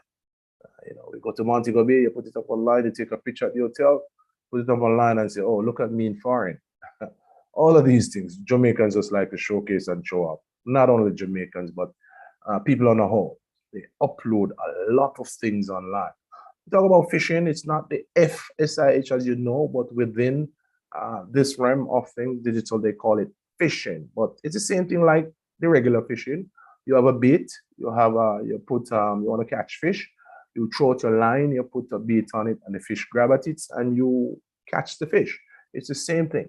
They throw out a lot of like the scamming, like the lottery scamming, and sometimes you see it on your phone, tell you that you win billions of dollars, or so you need to give me, or the bank is changing their systems, and you need to submit your username and password. You don't know who you're talking to, but you send these information. So they fish for information from you, and you volunteer it, not realize it. And of course, data trafficking is huge on the market, and the research has shown that it is much more lucrative than any other form of trafficking nowadays. So we talk about cyber enables crime, which is these are the straight cyber crimes, which are the traditional crime, the murder, the robbery, the rape, the drugs, the kidnapping, the abduction, the extortion, terrorism, and of course, the missing person. Like I said, I know that there could be a strong correlation between missing person and social media, because we have seen a lot of persons become missing. Why? Because they meet people online, and of course, they volunteer their location. You have Snapchat and SnapMap and all of these things. Those things are a no-no, but people, get curious and they enjoy technology and not realizing that they're exposing themselves unnecessarily. So different categories of cybercrime. It can be cybercrime against you as an individual. It can be against the government, government entities, government building, public or private, because all of these things are, house digital devices, and it can be cybercrime against your property. We talk about a server. If you want to go to Gmail, it's hosted on another computer in the US. Instagram, it's hosted on another computer in the US. Most of the servers is in the US, so the information is stored there. It is not stored in thin air. That is why you have to be careful of the information you would have shared. So we talk about cyberbullying, we emphasize this because it's rampant among certain age cohort, and especially high schools. And it's a sending, posting, sharing of negative, harmful, or false, means of content about someone. We have been to several schools. We have had individual who have met in an accident, and they think it's funny. They take a picture of the person and put it up. They put the person in fear. And, we have seen where they use this to put up false information, harmful information. They climb up in the bathroom, and people are doing their private things. They take photograph of them and send it out. All of these things can be classified as bullying. So the use of electronic device, instant message, email, chat room, or social media to perform something that is harassing, threatening, or intimidating.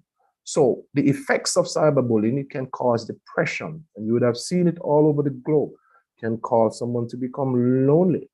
It can cause someone to have low self-esteem because of what was posted. It's now in the public domain. Phobias, person can become afraid because of what was done. And if person become afraid, it means that they can have social anxiety to the point where they want to take their lives because they don't like what has been said. So we have to be careful. So this is one of the main one that you need to know within the Cybercrime Act of Jamaica. We now have a current act, Cybercrime Act of 2015. It's now being revised and reviewed, so we soon have a new act. Using your computer, using your smartphone for malicious communication, anything that is threatening, anything that is obscene or menacing, you can use the acronym to remember it, TORM. Anything that is threatening, obscene, or menacing. So if you use your device to send out threatening messages, be careful of what you say now. It can become a criminal act. Anything that is obscene, we're talking about nudity, and you must learn that if you use your device to transmit any song and share, and we saw, and I know among youngsters, they like to share, a lot of things on WhatsApp, but anything that includes child pornographic material, it's a no-no. That's against the law and it's criminal. You have had someone who went to the US and he didn't know that child pornography was against the law in the US, and they checked his phone. And we have a style and we get WhatsApp messages. Sometimes we don't check them, we don't go through them. I'd advise you now, it's a good practice to check these messages and delete them, because possession of the information and distributing the information, which is illegal, is a criminal act. Let me say that again. If you possess it, child pornographic or anything against the law, or you send it to someone else, distributing, it's an offense. And the person who receives it, possession is an offense, so you can be held guilty. Like the man who went to the US, he said, sir, I didn't even know this was on my phone. Ignorance of the law is no excuse. Your action, you not taking your action, is no excuse. The mere fact that it's on your device that you have control of, you have broken the law, and you will have to face the consequences. So I advise you to be careful of how you use your digital device in this day and age, not only in Jamaica, but in other jurisdictions.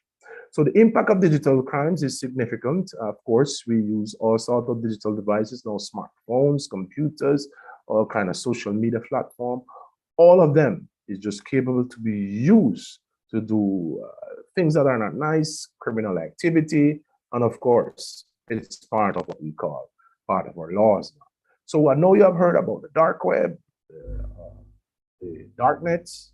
It's a serious place. You can't go to the dark web because you're not trained to be there.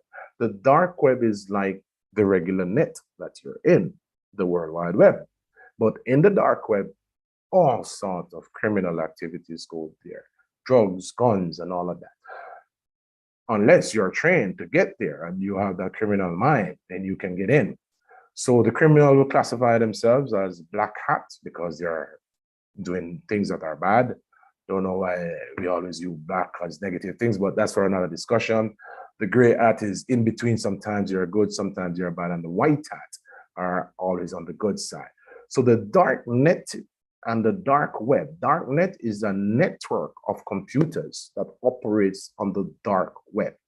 Don't want to confuse you, but just leave it at that. So persons get involved in this criminal activity because of three main things. Drivers of the crime, either you're disgruntled, you're employed, and you're going to be fired, but you're the IT manager, you know a little bit about computer, so you want to exercise like a script kiddie what you learn. Either you're just straight malicious, you say, listen, I want to attack Bank of Jamaica to prove a point. I'm going to take them down. Or you just want reward for money, so you get involved into it. Now that we have to do a lot of things online, although I am remote, you don't know what I am capable of doing. I work with a cybercrime and cybersecurity unit. I have had several technical training. Don't want to scare you, but you don't know what I can do because all your devices are now connected to my device. You don't know what I can do. I can scan your device to see if there are any open ports, are there any vulnerabilities or weakness in your system. Once I get access to it, I take control of it. You don't know. I see everything you have on it. I can launch an attack to bring it down. You may see a blue screen and say this computer is now being attacked. Your phone stopped working, but you didn't know. I send what we call a malware, which is a malicious code to it, and you don't know. Disrupt your operation of your system, and I can destroy very sensitive information. Maybe it's your schoolwork that you stored. You're getting ready for CSEC and you have all the notes on it. And I just get into it, disrupt it, and destroy it. You didn't make a backup, so you don't have it again. So we talk about malware, which is malicious code. We know about virus. We hear about on the rise of ransomware. Ransomware is where criminals get access to your digital device. They take control of it and put your data, your voice, your video, or your text in an unreadable format. And in order for it to be released, they'll put it up and say, listen, you need to pay $200,000 or $1 million to release your data so you can use it. A lot of companies are affected by that. Individuals are also affected by that. So you must know. We talk about critical infrastructures. We're talking about most of our public utilities now use technology, use computers to do their operation. A lot of time you see the light is gone. JPS people, they do everything from, they do everything, why they access? Whatever, yeah. Do everything from remotely. And of course, that's what is happening. So, but it opens a door that, I mean, anything and everything can be done if persons have criminal intent. And that's just about what is happening. Let's see, did someone attack my device and froze it? If a person is criminal intent, that's all right. So we'll talk about, see, I just click a setting and I can't move, but let me just reset computer here. See, I should have been able to stop share, and then just 1 second. So this is the world that we live in. I mean, somebody has taken charge of my share. 1 second, because I'm not able to share. Let me see what is happening here. Share.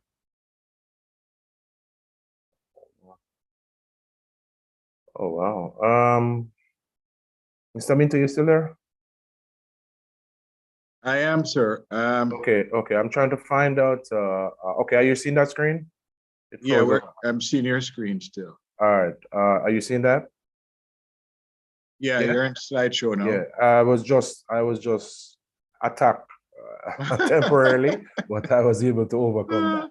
All right. So there's a significant cost to business. In 2016 to 2018, over $300 million US, and that has increased significantly ever since then, because I mean, persons are doing more business online now. Education, medicine, electronic fraud is one of them I thought I would highlight, because now we do shopping online, we go to Amazon, so we put our debit and credit card, but you don't know if the website, can you mute Kadeen, please? In my pocket, maybe. Scott, can you mute Scott, please? Yeah. Scott needs to be Not muted. going up and room. Yes. Kadeen Scott, you're unmuted. Kaden Scott. I don't think she's hearing me. Yeah. Kaden. Okay, very well. All right. So as I'm saying, we're doing a lot of transaction online now. We pay bills online. We check our account balance online. And we'll ask you the question, you know, when was the last time when you check your balance or went to the ATM, you check that $1 is missing from the balance? Nobody checks that.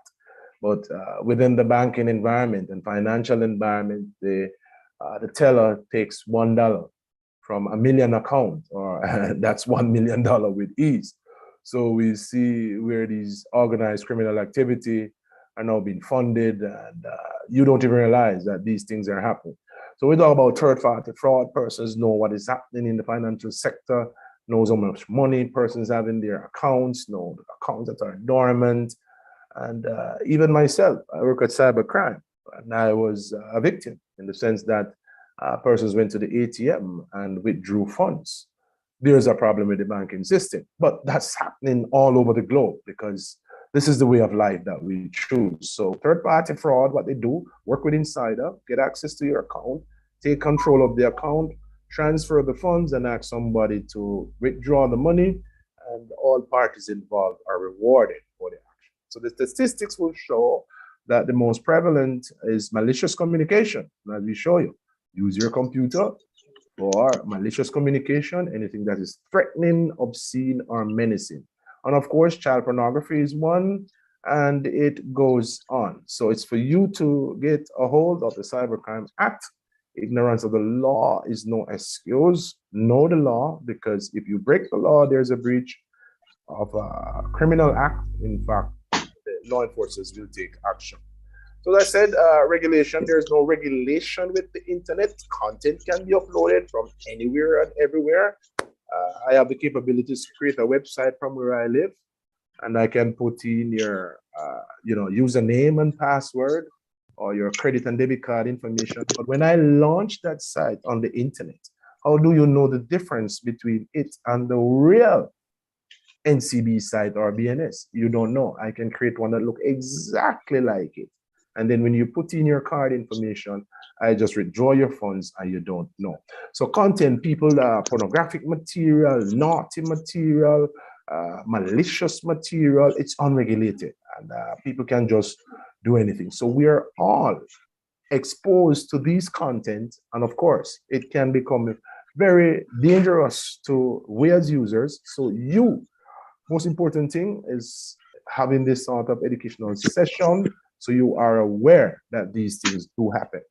The fines is, can be exorbitant, and we're looking to increase that. If it's in the lower court, the parish court, can be, if you're found guilty, you can get between 1 and 5 years or $1 to $5 million. If it's in the higher court, which is a circuit court, you can get between 5 and 20 years or imprisonment. So the lawmakers are very serious about it because this is a new transition of where people do commit crime now. So for the present and the future, it is said that there's about 3 billion pieces of devices that now exist, 1 billion PCs and 2 billion mobile devices. And they are saying that in the next decade, 10 years, there will be 15 billion pieces of devices. With almost 8 billion people in the world, it means that we'll all have about 6 pieces of devices. And some of us do have that now. Some of us may have 2 mobile, we have a smart watch, we have a smart TV, we have a tablet, you name it. All of these things are IP cameras at home, you name it. Our cars, it's connected to our car. And I heard Mr. Thing there from the, you mentioned about going into black boxes. So all of these things, they call it the IoT, the Internet of Things. Everything is now interconnected. So the next time, let's say you have 2 devices, you start to browse on Google on one of your devices and move to the next device. Don't be surprised. The same place you left on one device is the same place you will pick up on the other device. So what that means, there's nowhere to hide. Everything is out there. So we talk about business process compromise. It can compromise that. Business email compromise.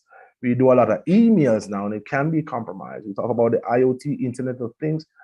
Everything is now interconnected, including the human being. And we spoke about ransomware. All of these are threats within that landscape. So the new targets are ATM machines, all of these things. Now you go to the ATM machine, you'll see certain institution will tell you, check the keypad because it may be a false keypad. Persons are now putting pinhole camera. They have to change the swipe card because there's a magnetic strip on it and someone may just capture that information down the line. So now you just, you scan and get in, or you just press a button and get in, because persons have compromised, criminals, all of these things, they constantly change it. You realize now banks are now changing to stepping up their security. You have a chip card now and you get a confirmation. They call it 2-factor authentication. All of these things are happening and they have to be changing because persons are able to beat existing systems, right? So where we need to be, and I'm coming to a close now, we have to secure. Security is not only from a high level, but is from every user's level. From the person who uses a smartphone, a dumb phone, to the person who works in a big laboratory, security is here. So we want you to password protect everything. And when we talk about password protect, we want you to make it long, make it strong, not cat, rat, mat, or your mother name, or your father name, or your pet name, alphanumeric, special characters. When we say sanitize, it doesn't mean have it properly cleaned and wiped, because nowadays you may buy a brand new thumb drive from the store and you think it's all clean, but on it there's a malware. You have to get a specialist to wipe it and clean it, because you may now stop this and say, this is brand new, put it in my machine, but it compromises your machine and exposes your information. So we have to be careful. Enable firewalls. From a technical perspective, as a security, be careful of wireless routers. Sometimes we just plug and play, but if I come near into your wireless domain, it's easy for me if you leave it open. Once I get into it, I get into your domain and I can see what's stored there and what can I do to disrupt your operation. Be careful of Bluetooth. So we tend to just leave our Bluetooth on. It's easy. I can just pair with your Bluetooth. Once I pair with it, I get access to your device and I see what is happening. be careful of untrusted cookies or websites. A lot of time we just click because it comes up, and you have to be careful because it may just infect your system, and you may just lose it and lose your data. Be careful of volunteering personal information. Online, they say you must trust and ensure that you verify. So if someone say, this is an update from the bank, you need to send your username and password, we're changing our security system. Say, all right, you know what? Let me call the bank and find out if they're really doing that. Don't just input your information because it could be a phishing, it could be a scam. Be careful of phishing and social engineering. What is social engineering? Because you put everything out there in the public domain. I know your mother name, your father name, where you live, what you love. So I know you. I study about you. So I can call you pretending I know you and pull information from you without you even realizing, and it can impact you and your family. So we have to use social media responsibly and effectively because that's an avenue that is taken off by like wildfire, and a lot of persons are affected because of how they use it.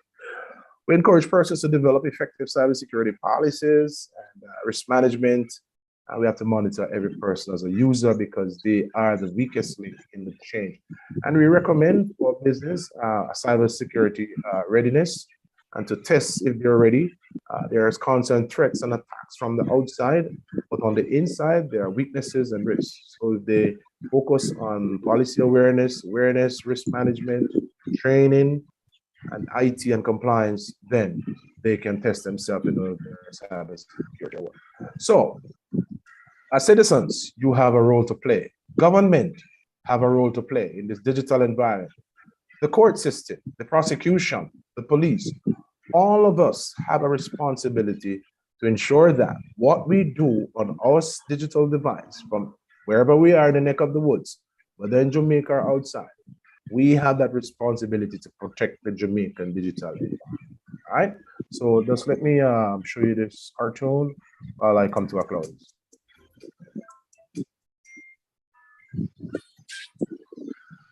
Mercy, it's weird, you know. You make me catch virus. Even if your friend send you the link, if it looks suspicious, no click it so. Beware of suspicious links. Hackers can steal your personal information or login credentials with the use of embedded links. Needs to take me to the doctor. Be cyber safe. Think before you click. Okay, that's one. And here's another.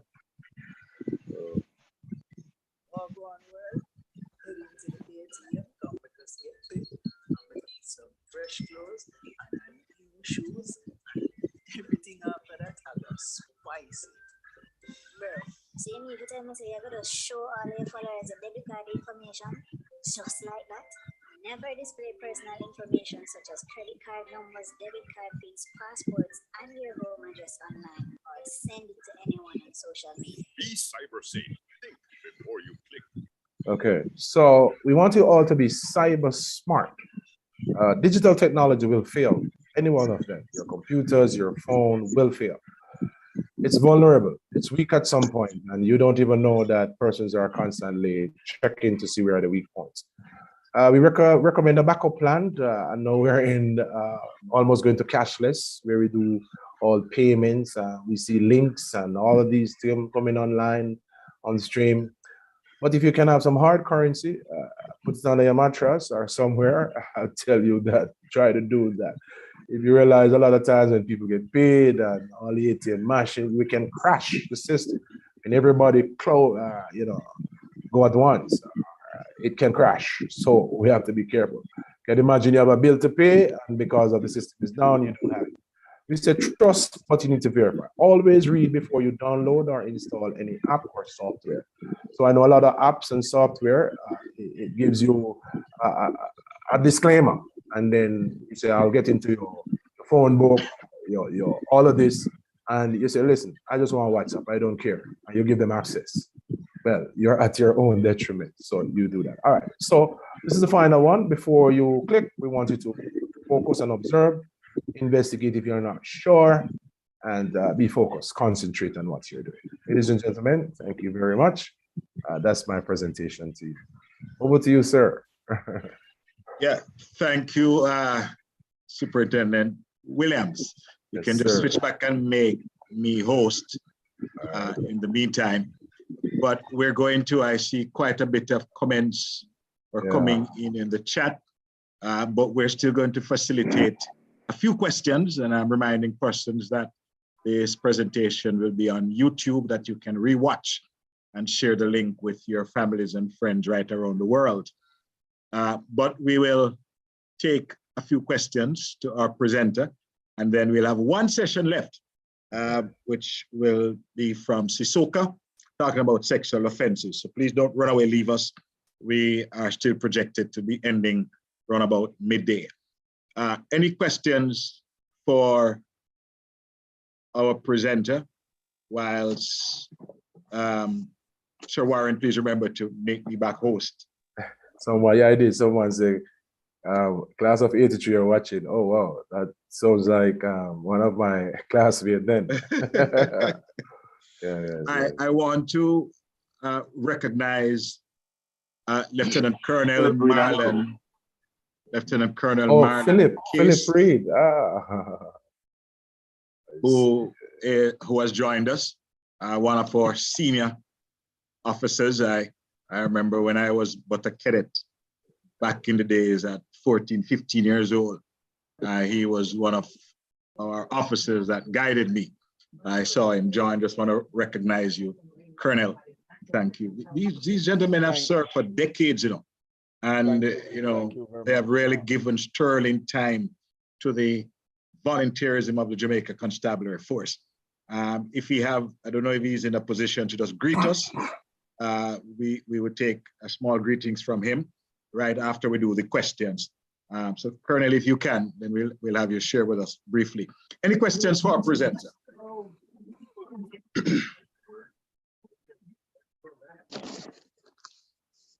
Just one quick question, please. Yes.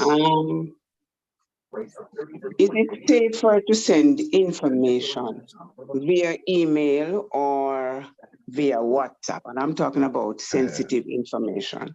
And the other question quickly would be, should we not use our photograph as our status picture on WhatsApp, that is? All right, so let me not scare you, but because technology is here for economic growth and development, but with everything, there is the good side and there's the downside. Nothing in the digital space is totally safe. So I wouldn't tell you one way of doing it is safer than the other. It's for you to choose which information to volunteer, and as we say, trust but verify. So if you're not certain about sharing certain things and who you're sharing it with, give them a phone call or do some more research on the entity. Do I trust these entities to share my personal information with? The onus is always on you. The call is on you. I'm thinking about a document though. Okay, so there are documents. There are many ways of securing your document for sending. You may, I'm not sure if you're that technical, but they have one way they call it encryption. You can encrypt, and I know Windows is now on most of the Microsoft suite is made with that capability. You can encrypt the document rather than PDF it, because we can crack PDF. But you can encrypt it, yes, and send it to the recipient, and you will send them the decryption code so that if someone even access it, they can't. It makes no sense to them. It's garbage. Okay. Yeah. And the status picture now. In terms of picture is data just the same, ones and zeros, just like text or just like voice. So all data, if you want to be on the safe side, encrypt it before you send it. And of course, as I said, if it goes into the wrong hands, then it makes no sense to the recipient. Okay, thank you. You're welcome. Great. Any other question? I'd take one more if there's another before I. Good morning. Yes, go ahead. Ladies and gentlemen, I must first big up my Bishop Courage Mentor from the New Testament Church of God. Big up, Bishop. Well, I don't really have a question, but I've learned a lot from what the gentleman said. So we have to just listen and learn. So whatever I said, I'm glad for that because I learned from that. Thank you very much. Thank you, Deon, for that. Great. All right. So I'll take, if there's one more, and if not, then I'll move on the other presenters on. So, Yes. so what, do I hear a yes? Go ahead. Yes, good. Is it afternoon yet? It's morning still. Good morning. Great. How are you? I am privileged to be here. I am here. The question is, it relates to my email. Yahoo Mail. Now, what I notice is I'm not sure if how do you know you have been hacked? Your email has been hacked. Why I'm asking that? Because sometimes I get some emails. I don't even know these people. I am not a US citizen and I'm getting stuff about US and a whole heap of things. What do I do? What do I am I being hacked there? What is it exactly? All right, so we're a part of the global web, and means that your machine is interconnected with other computers across the globe. So your email is no secret. I mean, anyone and everyone can access and get your email. So this is why we say you get phishing emails. So persons will just maybe randomly pick out emails and send phishing information to you. You can block them. There are, security features within the email parameters that you can say, I don't want to see these emails. So you can block them that you don't receive them. But as I said, I mean, once you leave it open, email is no secret, you will get those phishing emails and probably other emails that, you have no business with, but you receive it in your inbox. All right, thank you. You're welcome. Thanks. I'm seeing one other hand up. Kenneth Williams, Zed. Yes, sir. Sir, somebody hack you, sir. Can take information, like important information, sir. Can I get it back? All right, if somebody takes your important information, can you get it back? So the recommendation is, if you have very important information, do a backup. So if someone, takes it or removes it or destroy it, you can always retrieve it because you have a backup maybe on an external drive or something like that. Because as we said, digital technology will fail and it can fail. So don't get too comfortable and say, okay, someone takes it, I can get it back. You will have to take control and that responsibility. That answers the question? Yes, sir. Okay, very well. All right, excellent. I want to thank you, Mr. Williams, Deputy Superintendent of Police. Sir, I'm not sure if you have made me back host yet. Yes, I should. I did. Yeah, you did? Yes, I did. Let me just see if I can. Yeah, I did. Oh, yes, you have, because I'm able to share screen. Yes. Right. Want to thank you, sir, for sharing with us. I certainly have learned so much, and although I'm in the system, but you have really opened my eyes to a lot more. And perhaps, like some of us now, getting a little scared that you can access, our devices. But it really shows your knowledge, and you're doing an excellent job in the Jamaica Constabulary Force. And thank you for always sharing with the different publics on the matter of cybersecurity. Thanks again, sir, and we're looking forward to the continued partnership. Ladies and gentlemen, we are one presentation left. But before I introduce to you that person, I did indicate that I'd seen Lieutenant Colonel Case. If he is able to speak, then I would give him an opportunity to just bring us some brief remarks. Colonel, if you're on. Thank you. Sue, how are you today? Are you hearing me? Yes, sir. Yes, sir. All right. Right. I am thanking you for the opportunity to bring greetings. DSP Williams and I actually served together in the Wolmer's Cadet unit. So it's really refreshing to see the great work that he's doing. I do think that it is timely. A lot of our young people need this information. And as I indicated in the chat, I think that this could actually become really and truly a part of the Safe Schools and program in terms of giving that basic information to all school levels. I've served on a number of school boards. I still serve on a school board now. And this is information that I see that will be not just valuable to the students, but a lot of the parents as well. So I wish to thank you for the good work you're doing, Sir Minto. It is indeed very timely. And thank you. And for everybody out there, please pass on the link to all the other cadets and parents. Your parents, ensure that they spend the time to watch this video on YouTube. It is indeed very informative as we move forward as a digital economy and realizing the goals of 2030. Thank you so much and have a wonderful day. Thank you, Colonel Case, for sharing with us.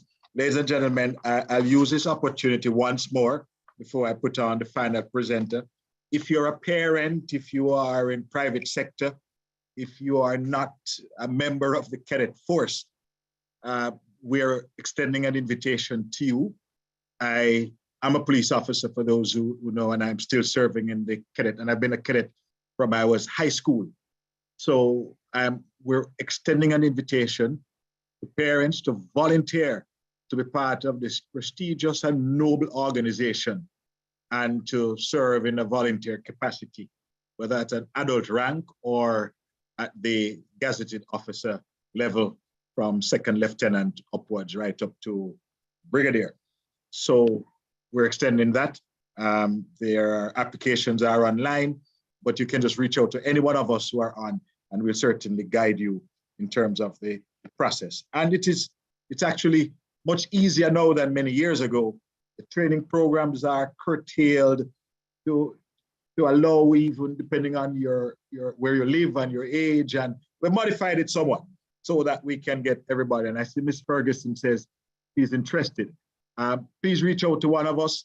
We'll be very happy to try and get you into the next intake and have you signed up, and hopefully we'll put you in the support and services battalion where we work. It's the best battalion right now. All right, I know some others will disagree. Ladies and gentlemen, let me introduce to us our final presenter. I have online Inspector Andrea Murray. Inspector Murray is an expert in the field of sexual crime and sexual offenses. She has served the constabulary force for over 20 years. She holds a Bachelor's of Science degree in Public Administration with a minor in International Relations from the University of the West Indies. She has been assigned to the Center of Sexual Offenses and CISOCA for short, since 2020. And among other things, our functions include investigations as well as public education. And I suspect our capacity this morning is in the area of public education as she seeks to speak to the over 200 of us on this platform. Would you now help me to welcome Inspector Andrea Murray, who will be our final presenter. Inspector, I've given you sharing rights, so you can share. You have to remember before you sign out, go to give me back the host privileges at the end of your presentation. Over to you, ma'am.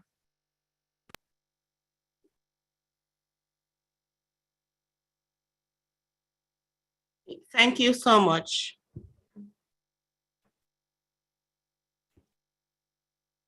Is everyone hearing me? Yes, we can hear you. Yes, we can hear. All right. Thanks again, Sir Minto, I've been at Sisoka since 2010 and not 2020, all right? All right, so let me just give you a background as to the duties and functions of Sisoka. So we investigate sexual offenses and child abuse. Sisoka was formed in 2006 when the JCF underwent its reformation, and we were given the mandate to deal with sexual offenses. What you had before was police officers from all over the island will be dealing with the offenses. Persons going to the stations, you know, they would meet upon persons, police officers victimizing them, making fun of them and stuff like that. So we were given the mandate to go ahead and deal with all sexual offenses. So if anything should happen out there to you, then whenever you attend the station, they would take you directly to a Sisoka office. We have Sisoka offices in all parishes, but for St. Catherine, there are 2 Sisoka offices, one in Portmore and one in Spanish Town, okay? Today, my aim is to provide information about how to identify signs of abuse and to explain the procedure for reporting these abuses.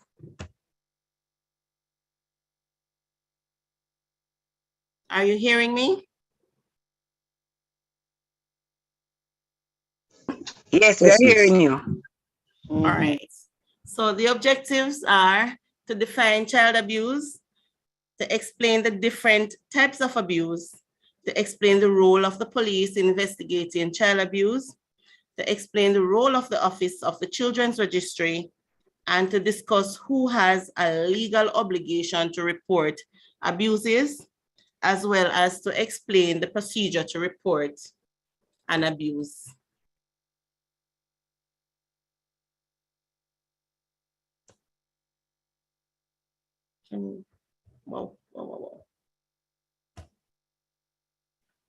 So child abuse, according to the Child Care and Protection Act, Section 2, it defines a child as any person under the age of 18 years. An abuse, according to the Oxford Dictionary, is to treat with cruelty or violence, especially with regularity or repeatedly. So child abuse is any act or failure to act on the part of a parent or caretaker, which results in death, serious injury, or serious or physical injury, emotional harm, sexual abuse, or exploitation of a child. I don't know what I'm around. All right. So there are different types of abuse: physical abuse, sexual abuse, verbal abuse, financial abuse, cultural abuse, and neglect. Physical abuse is any action or inaction which results in actual or potential physical harm. The burning with an iron, beating with a hose, a machete, or anything that causes welt or a break in the skin, a broken arm, or a fracture. And this is a depiction of some of the things that can happen from physical abuse. And this draws some of us memories, right? To back in the days when we were beaten by our parents. Hello? Yes, Miss, where are your name is? Yes, but I need you to interact with me so I can know I'm talking to someone. All right? Okay, Miss. Yes, Miss. All right, so sexual abuse, any form of unwanted or non-consensual sexual activity, which involves person using force, making threats, or taking advantage of victims. So sometimes persons may say, but it's just a touch, or it is just a finger, or it's just words. We're talking about the intent of the person once it forms, once it comes in the forms of a sex advance, no matter how slight it may be, right? Okay. Some of the Okay. offenses that we investigated at Sisoka includes rape, and that is when a man has sexual intercourse with a woman against her will and without her consent, or recklessly not caring whether she consents, yes or no. The next one is sexual intercourse with a person under 16 years. And this involves minors engaging in sexual intercourse or an adult with a child. And these offenses are gender neutral, except for that of rape. Grievous sexual assault results when a mouth is placed on the penis or on the vagina, or a finger is inserted in the vagina or in the anus. So anything other than the penis that is inserted in the vagina or in the penis and in the anus is known as grievous sexual assault. Sexual touching happens when an adult touches a child inappropriately, or that touch caused the child to feel uncomfortable in some way. Sexual grooming comes about when an adult engages a child in conversations with a sexual content or with a sexual purpose. If that person travels from Montego Bay into Kingston to meet with the child, so they left from one geographical space to the next space, can be termed as grooming. Sometimes when big persons, adults, buys the JanSport bags or the Clark's shoes for the children, when a man buy a little girl a cell phone, ice cream, KFC, and those little acts can be deemed as sexual grooming. Do you understand? Hello? Yes, please. Yes, yes. All right, so Yes. signs of Yes, sexual abuse. Sometimes persons may not readily speak of what is happening to them. So there are some signs that we can pick up on and know that something definitely is going on. A sexual transmitted disease, signs of trauma to the genital area, the hymen is broken, bleeding, whether on clothing or on sheets or on underwear. There are changes in the person's behavior. The person may talk a lot. The person may discuss sexual activities way above his or her age group. Say, for instance, a 5-year-old speaking of a sexual act, a 3-year-old speaking of a sexual act, then you know that person, that is way above that person's age. Where did they learn that? Where did this behavior comes from? All right. The person may become not as talkative as they used to be. The person may become withdrawn. The person may become violent. And the persons may lock themselves away. All right. Yes, please. The persons may change in their emotional, expressions. They'll have changes in their eating habits, their mood and personality. This minute they're happy, the next minute they're sad. The person have lost confidence and self-esteem. The person may stop eating. The person may begin to use razor to cut their skins. The person may try to hang themselves. or the person may, you know, have nightmares during sleep.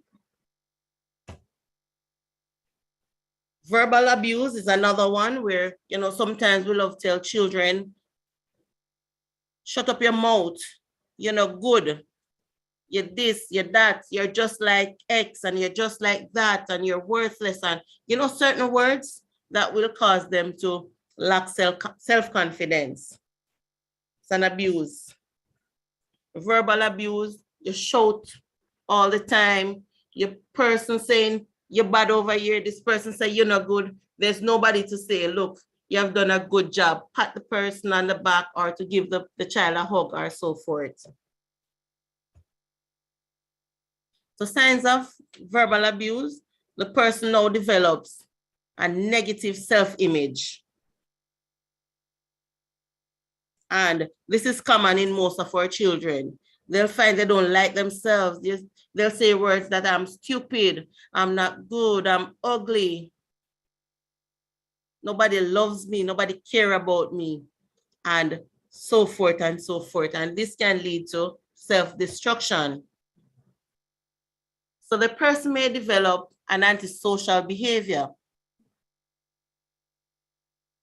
They are aggressive, they are delinquent in most things that they're doing. They may not want to go to school, they may avoid going to school, and such forth.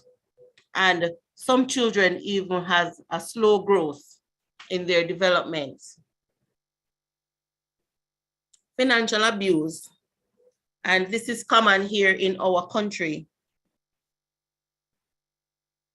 where persons with money will use it as an influence over other persons, especially children who are,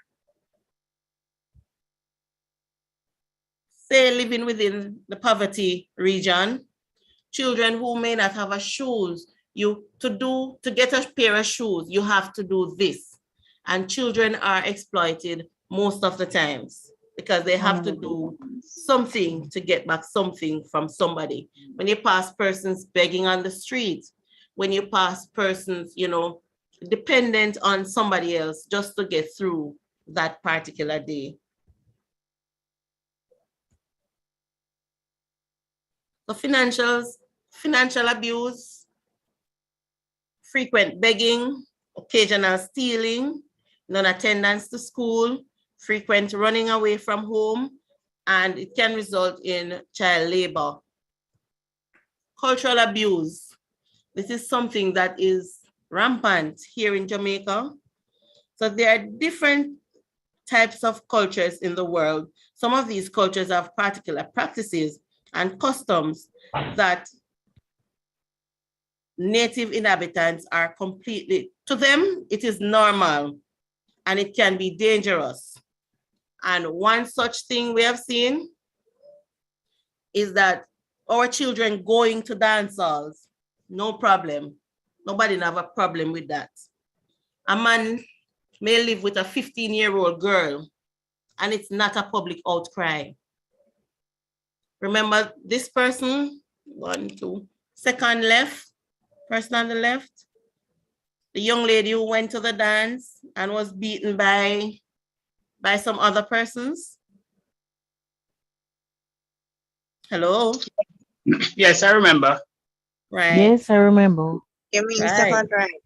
So it Yes, I is remember. part of our culture where we don't see it as anything. One, I want a little bad girl.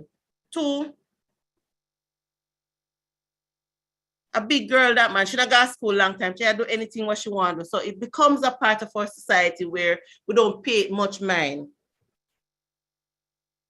But we need to be careful about what we choose to rebel about and what we choose to arms up. So we need to speak up against this. If it's wrong, it's just wrong straight across the board. So in Jamaica, beating a child is considered a norm and is culturally accepted as a form of discipline. We have the notion of spare the rod and spoil the child, or we spoil the child and spare the rod, whichever one. But remember that we must discipline our children, but we must find a subtle way in which to do it. We have to be careful because in beating someone, we can damage the person's eye, we can cause a broken bone, and we can find ourselves on the wrong side of the law. Neglect is when a person or persons, parents are unable to care for their children, when they're unable to provide certain basic things, food, clothing, lodging, health, education. They cannot afford to do so.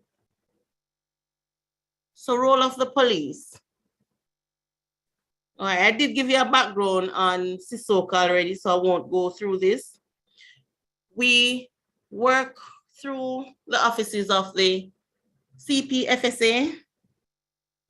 We also work with the OCA, and we also work with the Children's Registry in getting our reports, right? By simply dialing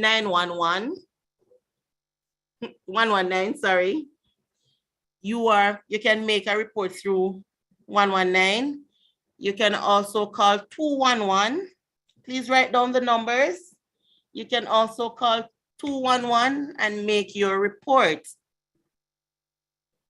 The Office of the Children's Registry, they came about to improve confidentiality and cause a reduction in the risk of information leakage. They also provided quicker responses to children in need of care and protection. They also increased reporting of child abuse and maltreatment. A centralized source of information and statistics you can get it from them as it relates to the number of abuses, number of children that were abused and stuff like that. So the Office of the Children Registry will send what is called a referral to Sissoka, giving the report. The report is then investigated. Sometimes the report is, it's just somebody having a suspicion. And again, the Section 6(2) of the Child Care and Protection Act, it gives a duty to report.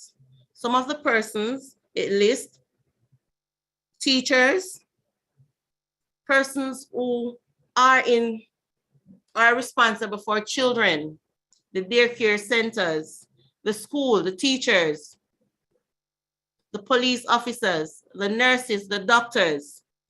They are listed as persons with a duty to report. The law states that you don't have to see it happening. All you need is a suspicion. So you hear a little sound next door, but you're not sure. You hear a little sus in the community, but you're not sure. The law states that you can go ahead and make that report to the Office of the Children's Registry, the CPFSA, or you can call the police. We have a duty to investigate. If there's no offense, but the child is in need of care and protection, then the CPFSA will deal with that. If it requires the attention of the police, then the matter may become a criminal matter, one that is placed before the court.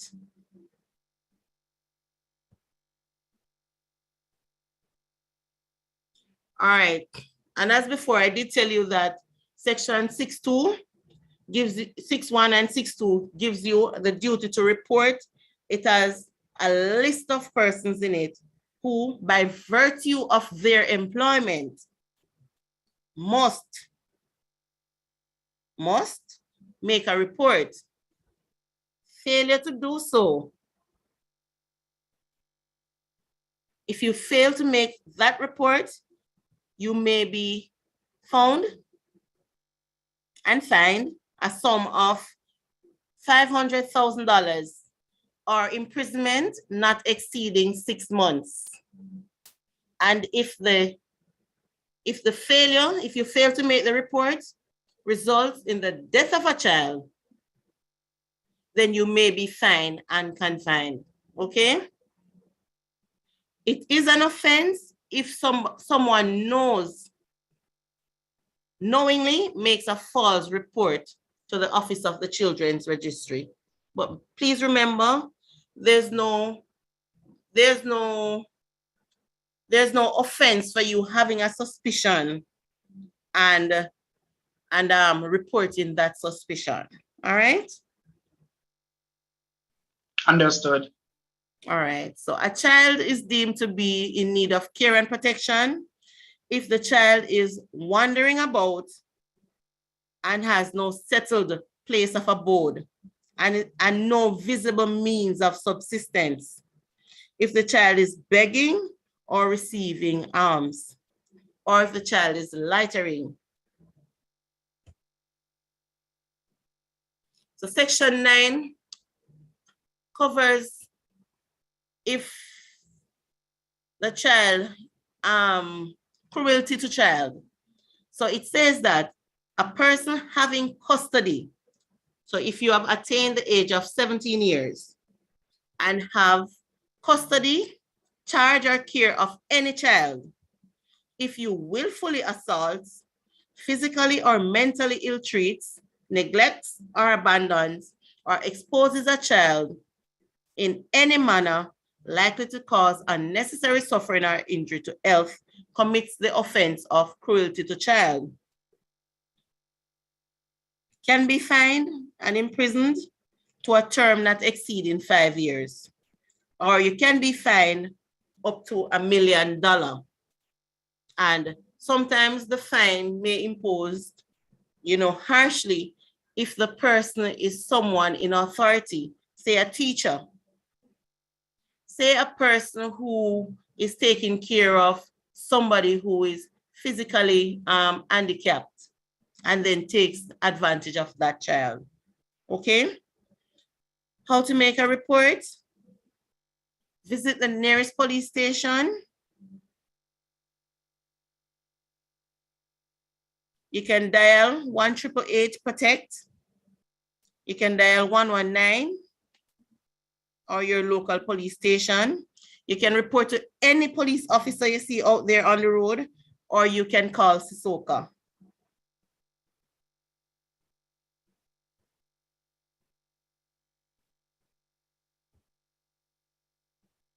All right, so there's certain information that is needed to make a report. Remember, you don't have to tell us your name, but in order for us to find that child, we need the name of the child, or if you don't even have a name, if you know the person by an alias, Munchie, Taro, Black Boy, whatever you know the child as, we need that. If you know the name of the school that the child attend, or if you can give us directions to the house to find the child. But certain basic information is needed. You can tell us the nature of the abuse, whether it's physical, whether it's emotional, whether it's sexual. And remember, reports can be made anonymously. However, persons who give particulars may be asked to provide a statement depending on the gravity of the report. So sometimes the child may not be of age where the child can give a statement, because some children, they're able to tell you that Don or Donovan or Mary touched them. They may know vagina as pum pum. They may know it as penis, as teapot, or some other names, that colloquial names that we give the genital area. If there's an eyewitness, then we may need to get more information from that person. So only in that case, you may require to make yourself be known, okay?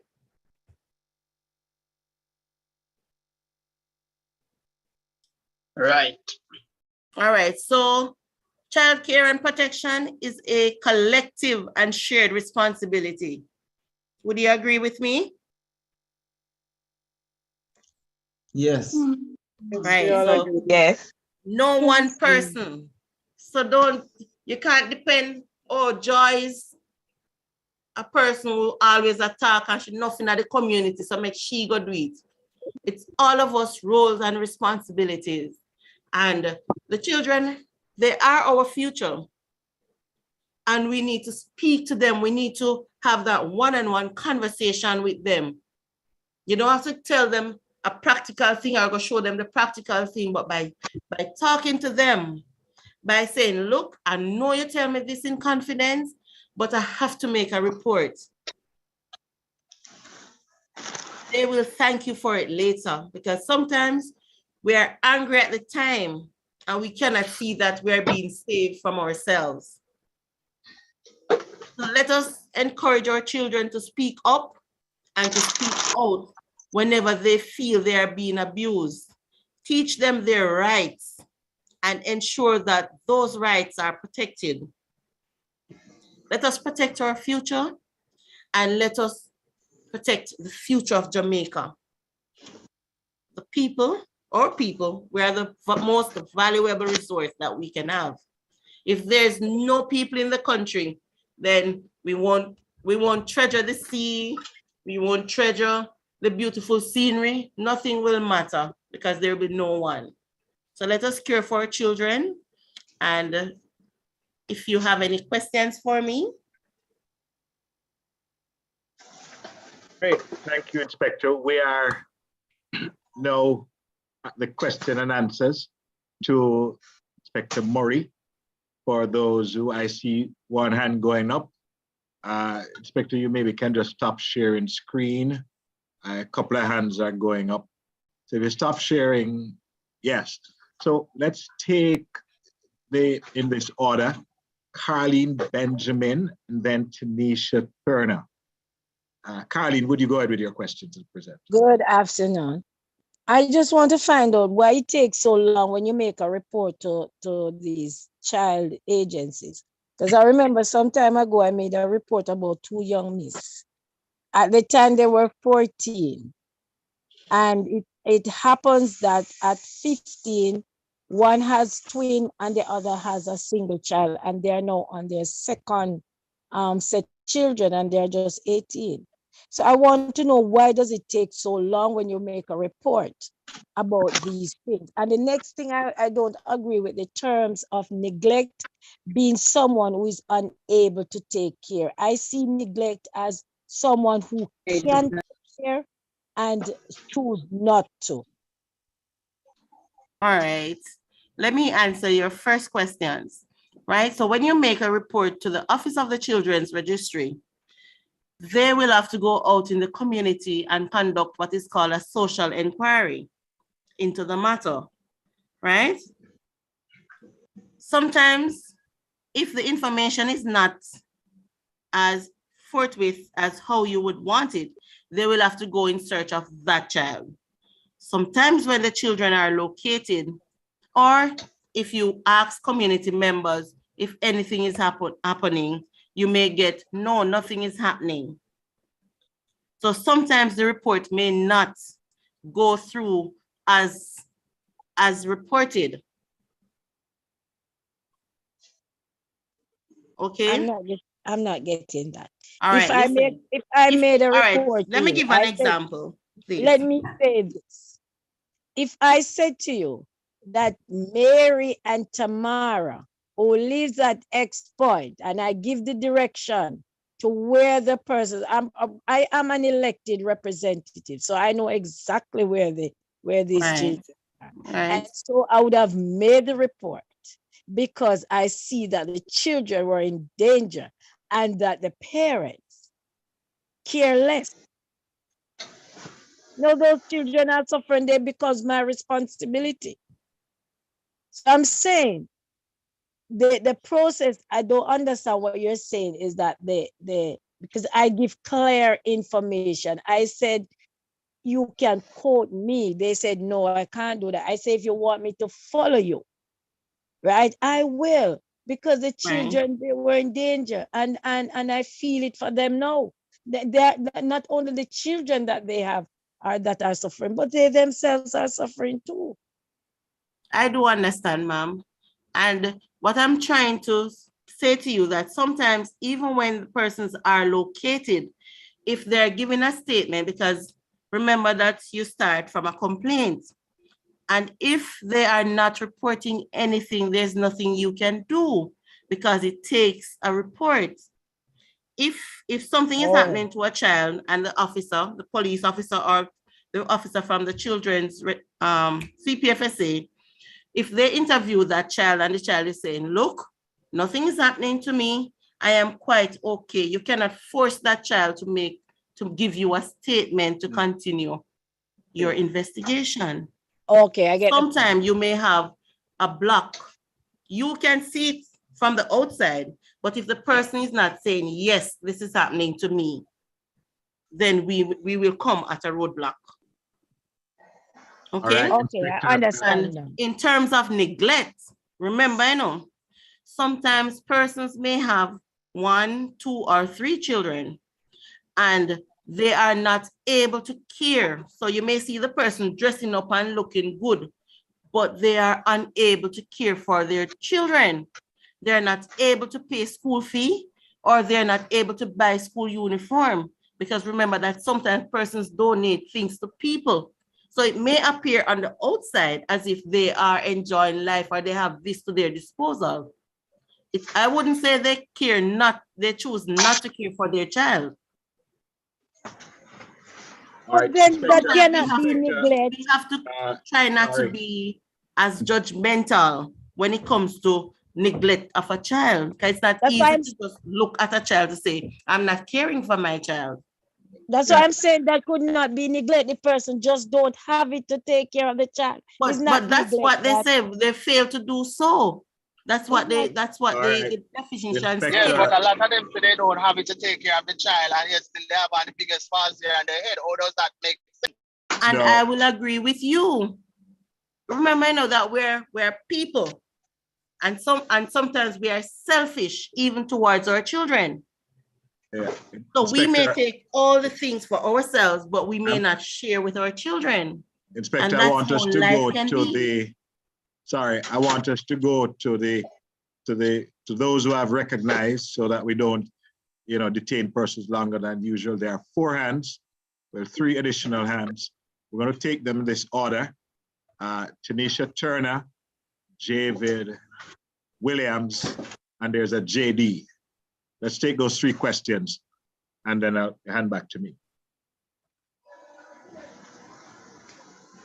Great day, everyone. Great day. Greetings to everyone. My question is, I heard you mention the definition of rape, and you said that is when a female is being molested or forced sexually. I want to know if this could not be vice versa. Right? Because it is the norm. We know that for females to be raped, but isn't it a case where men also falls in that position? All right. Remember the definition for rape that says, rape is committed by a man who has sexual intercourse with a woman where the penis is inserted in the vagina. Because a woman doesn't have anything to penetrate a man, it cannot be rape, but it comes in the offense of indecent assault. So if a woman tie up a man and plays with him until he's aroused, and then she go on top of him and do what she's doing, it wouldn't be rape. It would be indecent assault.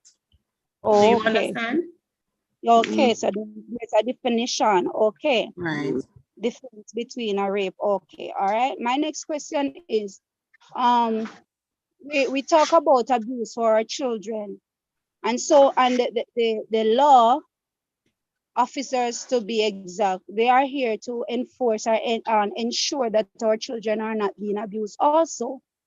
But so many times you are on the road, our children, underage children, they are there doing so many things, and the officers are there. They are seeing all of these going on and nothing is being done. typically you pass through a town and you see some children there. They're in the sun from in the morning. They are selling some, underage children. I'm not talking about 12-year-old. I'm talking about 8, 9, 10-year-old. They are on the street selling in the boiling sun. And as a concerned parent, if you should ask them, they will say, mommy's at home, or where's your parent? At home. And I'm saying, we do have officers in the towns, in the cities all around. What are they doing in the case of this? All right, ma'am. So you can just bring it to the attention of the police themselves on the ground, or you can call CPFSA, ma'am, and make the report. But sometimes the children, they are not neglected because they are selling on the road. Sometimes they are helping their parents and they're being supervised. So sometimes we have to see who is out there by themselves and who is there under the working with their mother, whether in the market or on the street side. We go to the other questions now. And those are the last set. We're at 12 o'clock. I'd recognize JD, and there was another name. Yeah, me. My name is Janet Dean. Yes, thanks. To reiterate what the person just said, that's exactly what I was going to touch on. The whole aspect of accountability for the children who I see or we see on the roads selling stuff. All right. So yes, the officer did say that sometimes it's not neglect. However, I strongly believe that as a body, as an entity from the JCCF perspective, and schools and a wider community, in order to protect our children, I believe that we should not really say, okay, they're not neglected or they are working for. Because what happened is, I remember years ago, there was a child who was taken away from the market and was abused, right? So I think that we need to set certain stipulations or certain things, put things in place, because the police alone cannot do it. We need to work together as a team. We need to work together, to ensure our children are really safe. You can't just say, okay, them mad at themselves. I don't think they should be selling, period. They should not be selling. So as an open eye or something that I don't know, you could come up with certain stuff, community effort or something like that to really protect our children. No selling. I mean, I think them should have got sell none at all. Them should not do it. I don't like it because that is setting a stage for the predators, the pedophiles, and all of those persons. So, as an educator myself, I think that I don't know if you have where you go in schools and you educate the children, the parents. Parents need to be held accountable for their negligence. And negligence means that you have your child going out there to sell, whether you like it or not.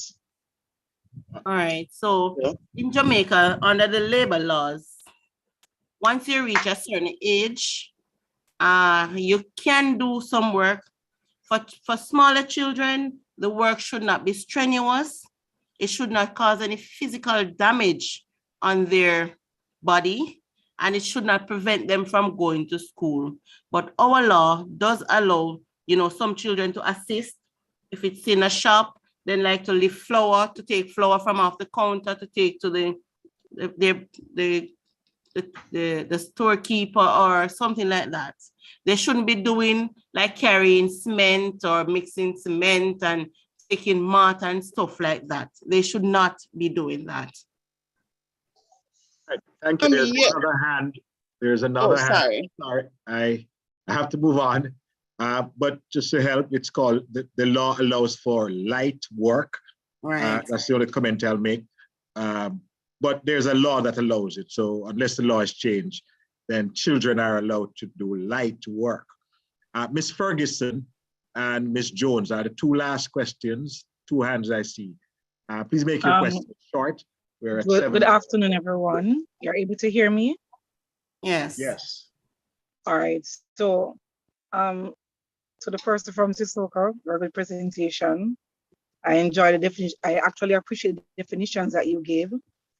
In terms of grooming, now my question is it that Sissoko speaks specifically to adults versus children, or do we look at those things within the age group then, children who are below 18?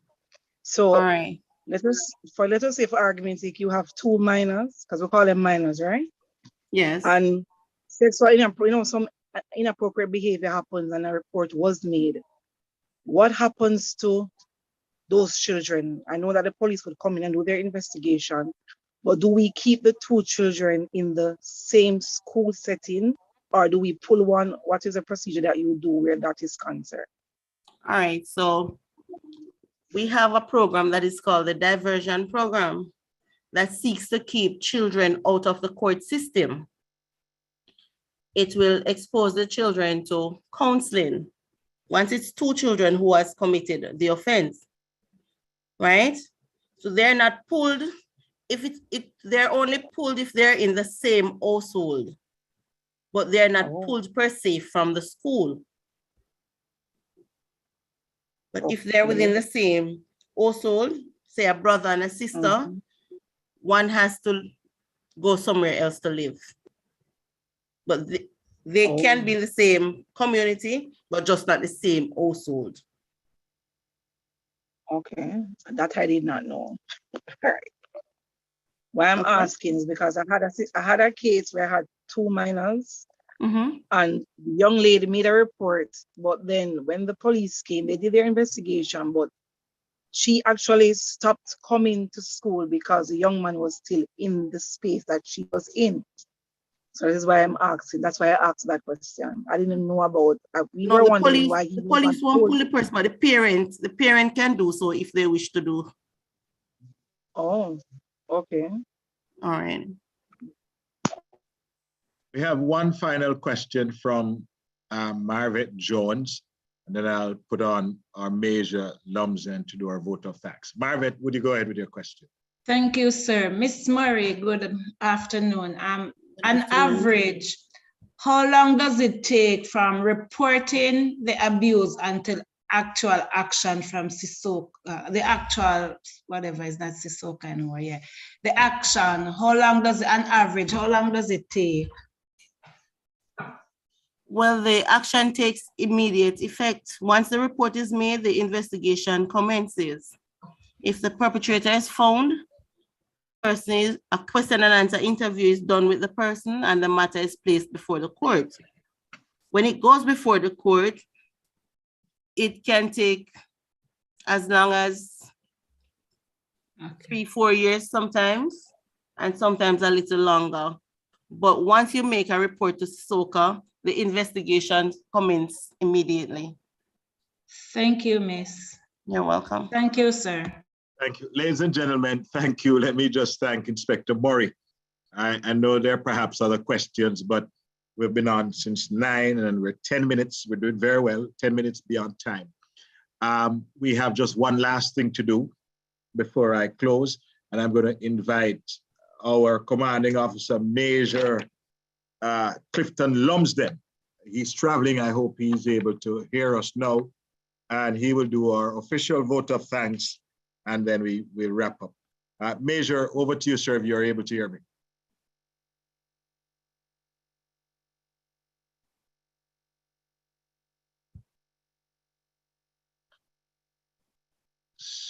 I'm able to hear you, Captain Minto. Are you hearing me? Yes, sir. Your time now, sir. Are you hearing me? Yes, sir. We are hearing you. Right. Thank you very much, Captain Minto. We want to, on behalf of the Commandant, Brigadier the Honorable Harold Johnson, our own regiment commander, Commander Roger Powell, and all the members of the Support and Services Battalion who assisted in making this necessary intervention just a week prior to back to school possible. I want to specifically though thank our 3 presenters. Mr. Canute here,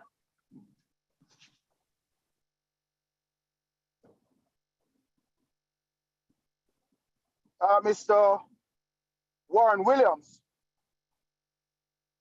and Inspector Andrea Murray, for taking the time to come and share with our youngsters and their parents, and to provide them with some very pertinent information on the various topics. We believe it is interventions like these that ought to be replicated around the country.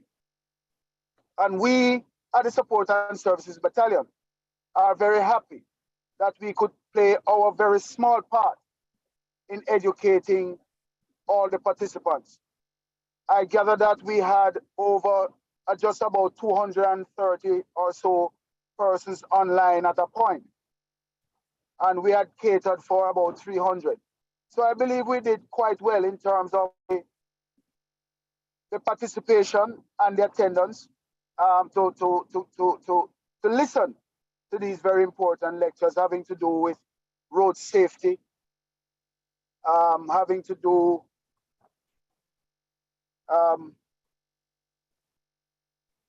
with sexual offenses, and has to do with counterterrorism and organized crime and so on, as we have seen in the past a litany of challenges that our children have had during these back to school phases. So let me also thank all the participants. Let me especially thank the persons who sought to ask questions to ensure that various points were clear and that there was complete understanding of various items that were presented. Let me specifically, last but not least, let me thank Captain Minto, Captain Dane Campbell, and Captain Kiefer Thomas for the background work that they have done to put this on, and especially Captain Minto, who put it all together, led the process, walked us through the program today, and I believe we ought to give him a round of applause, if we can, by showing our hands in the chat. Thank you all very much. I am very proud to have been afforded the opportunity to lead this battalion. And this battalion is going to be very visible as that now going forward with various topics of interest for the cadets and their parents. All the very best. I trust that your back to school preparations are well advanced, and we just hope that everybody, when they return to school, that good sense will prevail all around. Again, thank you very much, and have a very good afternoon. Thank you, Major, and thank you all for joining. We appreciate there's so many comments coming in the chat. Informative presentation. Thank you. The YouTube link, we will share it. I don't know how to share it in the chat here. I don't know if Captain, but we will share it in the different WhatsApp groups that we shared when we were sharing the flyer, so that you can go back over the presentations in your own timing and share it with others who were not able to be part of this session today. My final thoughts. Oh, thank you. Somebody just shared it. Thank you. My final thoughts. I know there are some persons who are parents, some are from the church, some are from my church, some are from different organizations. Major, when you see the after action report, I counted well over, I think, maybe 50 different institutions or schools that were on today. And so that's very excellent that person took the time out to join us. If you're not a cadet already, if you're just a church member, if you're just a parent, if you're a student, and you'd like to be part of the Jamaica Combined Cadet Force, volunteer your time, may I ask that you reach out to one of us? If you don't know, my number is 852-4605.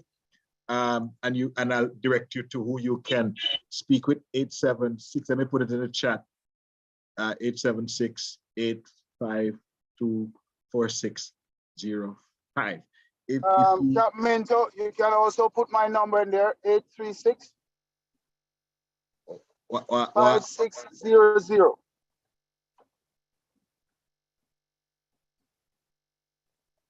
Are you hearing me?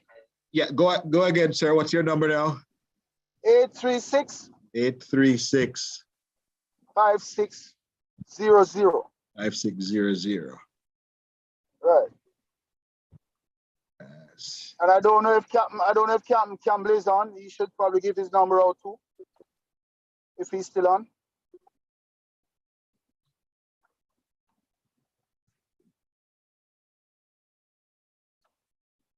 But notwithstanding, those two are windows that we can utilize. Yes, sir. Yes. Yes, we can utilize those windows. Yeah.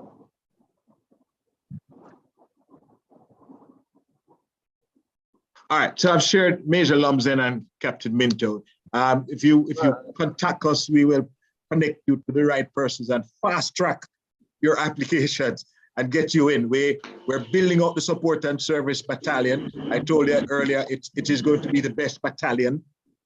We have an excellent regiment commander, and we are going to make sure that we're very visible and we lead from the front of all the other battalions. We are going to be the #1 battalion in the JCCF. So we look forward to persons reaching out to us, and we will assist you in terms of registration and getting you trained and giving you some volunteerism in the Jamaica Constabulary Force. Ladies and gentlemen, I want to thank you again. I see one hand up. Jamaica Combined Cadet Force, Captain Minto. I thought I heard constabulary.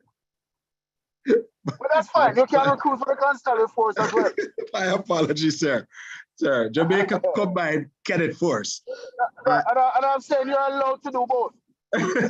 Yes, sir. But for today, it's cadet, sir. I see Mr. Bailey. I don't know. It's Elkie Bailey. Is it a question you have before we close, or is just a hand? There's a hand up. The question was in the chat.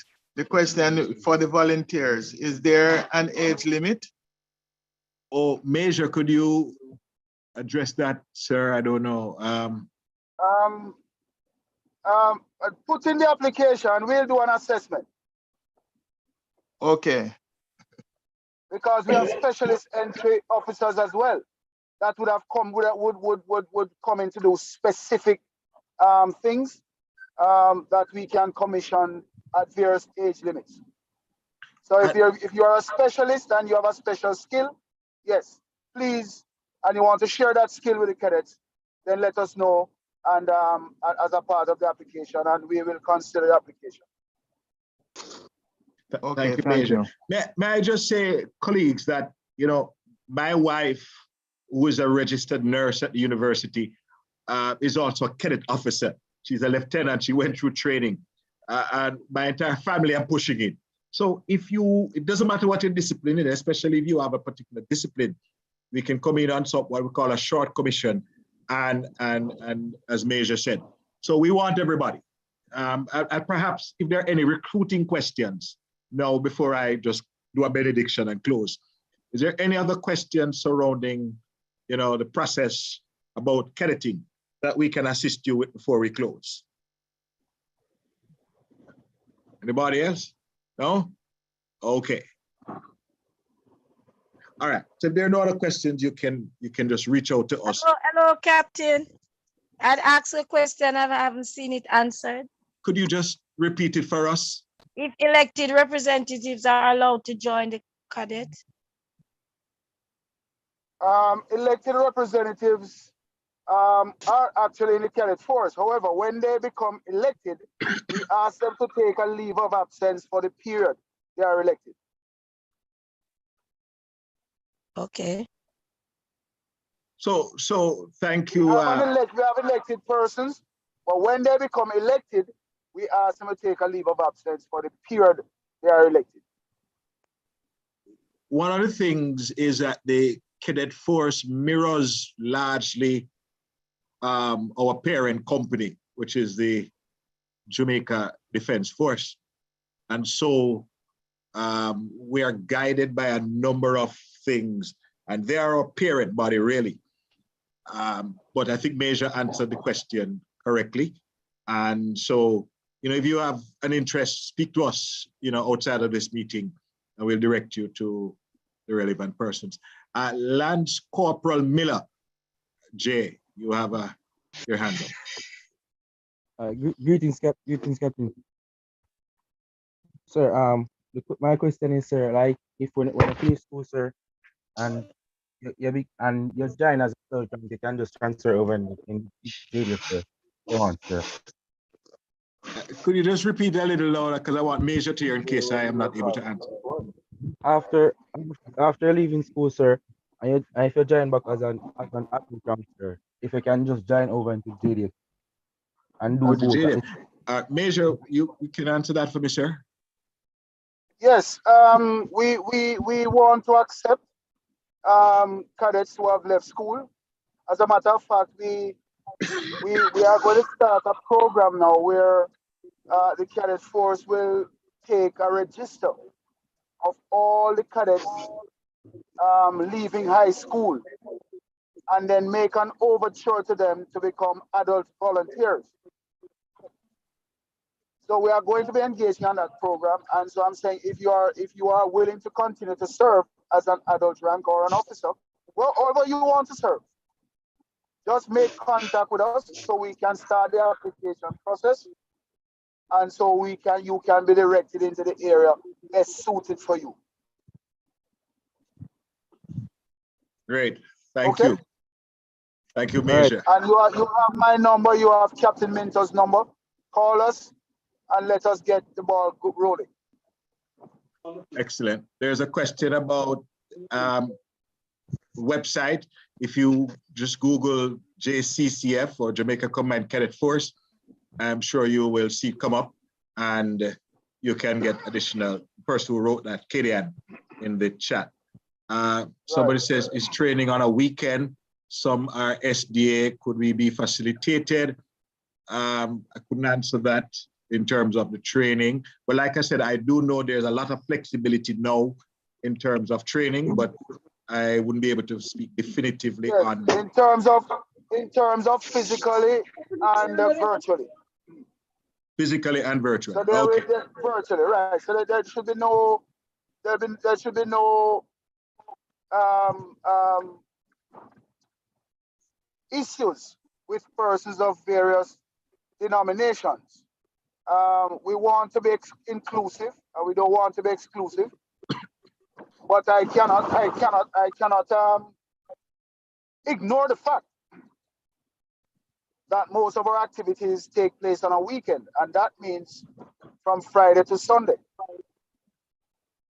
And so the person who is an Adventist will have to consider seriously, if they have the flexibility to participate fully or not.